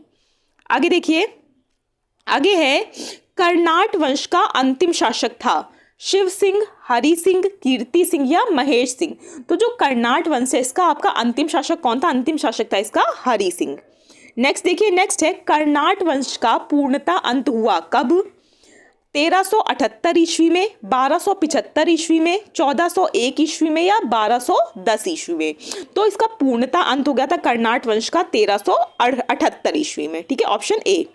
नेक्स्ट देखिए, बिहार में किसके समय में पंजी प्रबंध का विकास हुआ था? कर्नाट वंश, गुप्त वंश, पाल वंश या हर्यक वंश। तो ये हुआ था कर्नाट शासक के समय में। ठीक है, आगे देखिए, आगे है, तिब्बती इतिहासकार धर्म स्वामी तिरहुत आया था कब? 1142 ईस्वी में, 1234 ईस्वी में, 1321 ईस्वी में या 1134 ईस्वी में। तो ये आया था 1234 ईस्वी में, ऑप्शन बी। नेक्स्ट देखिए, बख्तियार खिलजी के आक्रमण के समय कर्नाट राज्य पर किसका शासन था? नरसिंह देव का, हरि सिंह देव का, राम सिंह देव का या महेश सिंह देव का। तो इस समय था नरसिंह देव का शासन। आगे देखिए, आगे है, तुर्क सेनापति, ठीक है, तुर्क सेनापति तुगरिल तुगन द्वारा मिथिला पर आक्रमण की चर्चा करने वाला विदेशी यात्री है लामा तारानाथ, धर्म स्वामिनी, मुल्ला तकिया, बीवासी दोनों ही। तो ये देखिए, ये आपके धर्म स्वामिनी और मुल्ला तकिया, ये आपके, हाँ, धर्म स्वामिनी और मुल्ला तकिया दोनों है। ऑप्शन हो जाएगा आपका बी एवं सी दोनों। नेक्स्ट देखिए, नेक्स्ट है, तुगरिल तुकन के अभियान के समय कर्नाट राज्य का शासक था नरसिंह देव, राम सिंह देव, हरि सिंह देव या महेश सिंह देव। तो ये उस समय थे राम सिंह देव, ऑप्शन बी। आगे देखिए, आगे है, कर्नाट शासकों में कौन एक महान समाज सुधारक था? नरसिंह देव, हरि सिंह देव, राम सिंह देव या कृति सिंह देव। तो ये थे आपके हरि सिंह देव, ऑप्शन बी। आगे देखिए, आगे है, पंजी प्रबंध मिथिला क्षेत्र में किसके शासनकाल में मुख्य रूप से विकसित हुआ? शिव सिंह देव में, महेश सिंह देव के शासनकाल में, हरि सिंह देव के शासनकाल में या राम सिंह देव के शासनकाल में? तो ये विकसित हुआ था हरि सिंह देव के शासनकाल में। क्या? पंजी प्रबंध। ठीक है, पंजी प्रबंध किस क्षेत्र में? मिथिला क्षेत्र में। किसके शासनकाल में आपका स्थापित हुआ था, विकसित हुआ था? ये हुआ था हरि सिंह देव के शासनकाल में। काफी इंपॉर्टेंट है, याद रखिएगा। क्या? पंजी प्रबंधन। ठीक है, देखिए इसी के साथ जो आपका बिहार का प्राचीन भारत का इतिहास था वो पूरी तरह से कंप्लीट हो गया है। ठीक है, आपने आज क्या बिहार के आपने ऐतिहासिक स्रोतों से स्टार्ट किया था और बिहार के ऐतिहासिक स्रोतों से लेकर आपने पूर्व ऐतिहासिक काल का आरंभ, महाजनपद काल, बौद्ध धर्म, जैन धर्म, मगध साम्राज्य का उत्थान, मौर्य साम्राज्य, मौर्योत्तर बिहार, गुप्तकालीन बिहार, मगध के परवर्ती गुप्त शासक, गुप्तोत्तर युग और बिहार, पालकालीन बिहार, मिथिला के कर्नाट शासक, दशक, इतना आपने पढ़ लिया है। ठीक है, आगे आपको क्या पढ़ना है?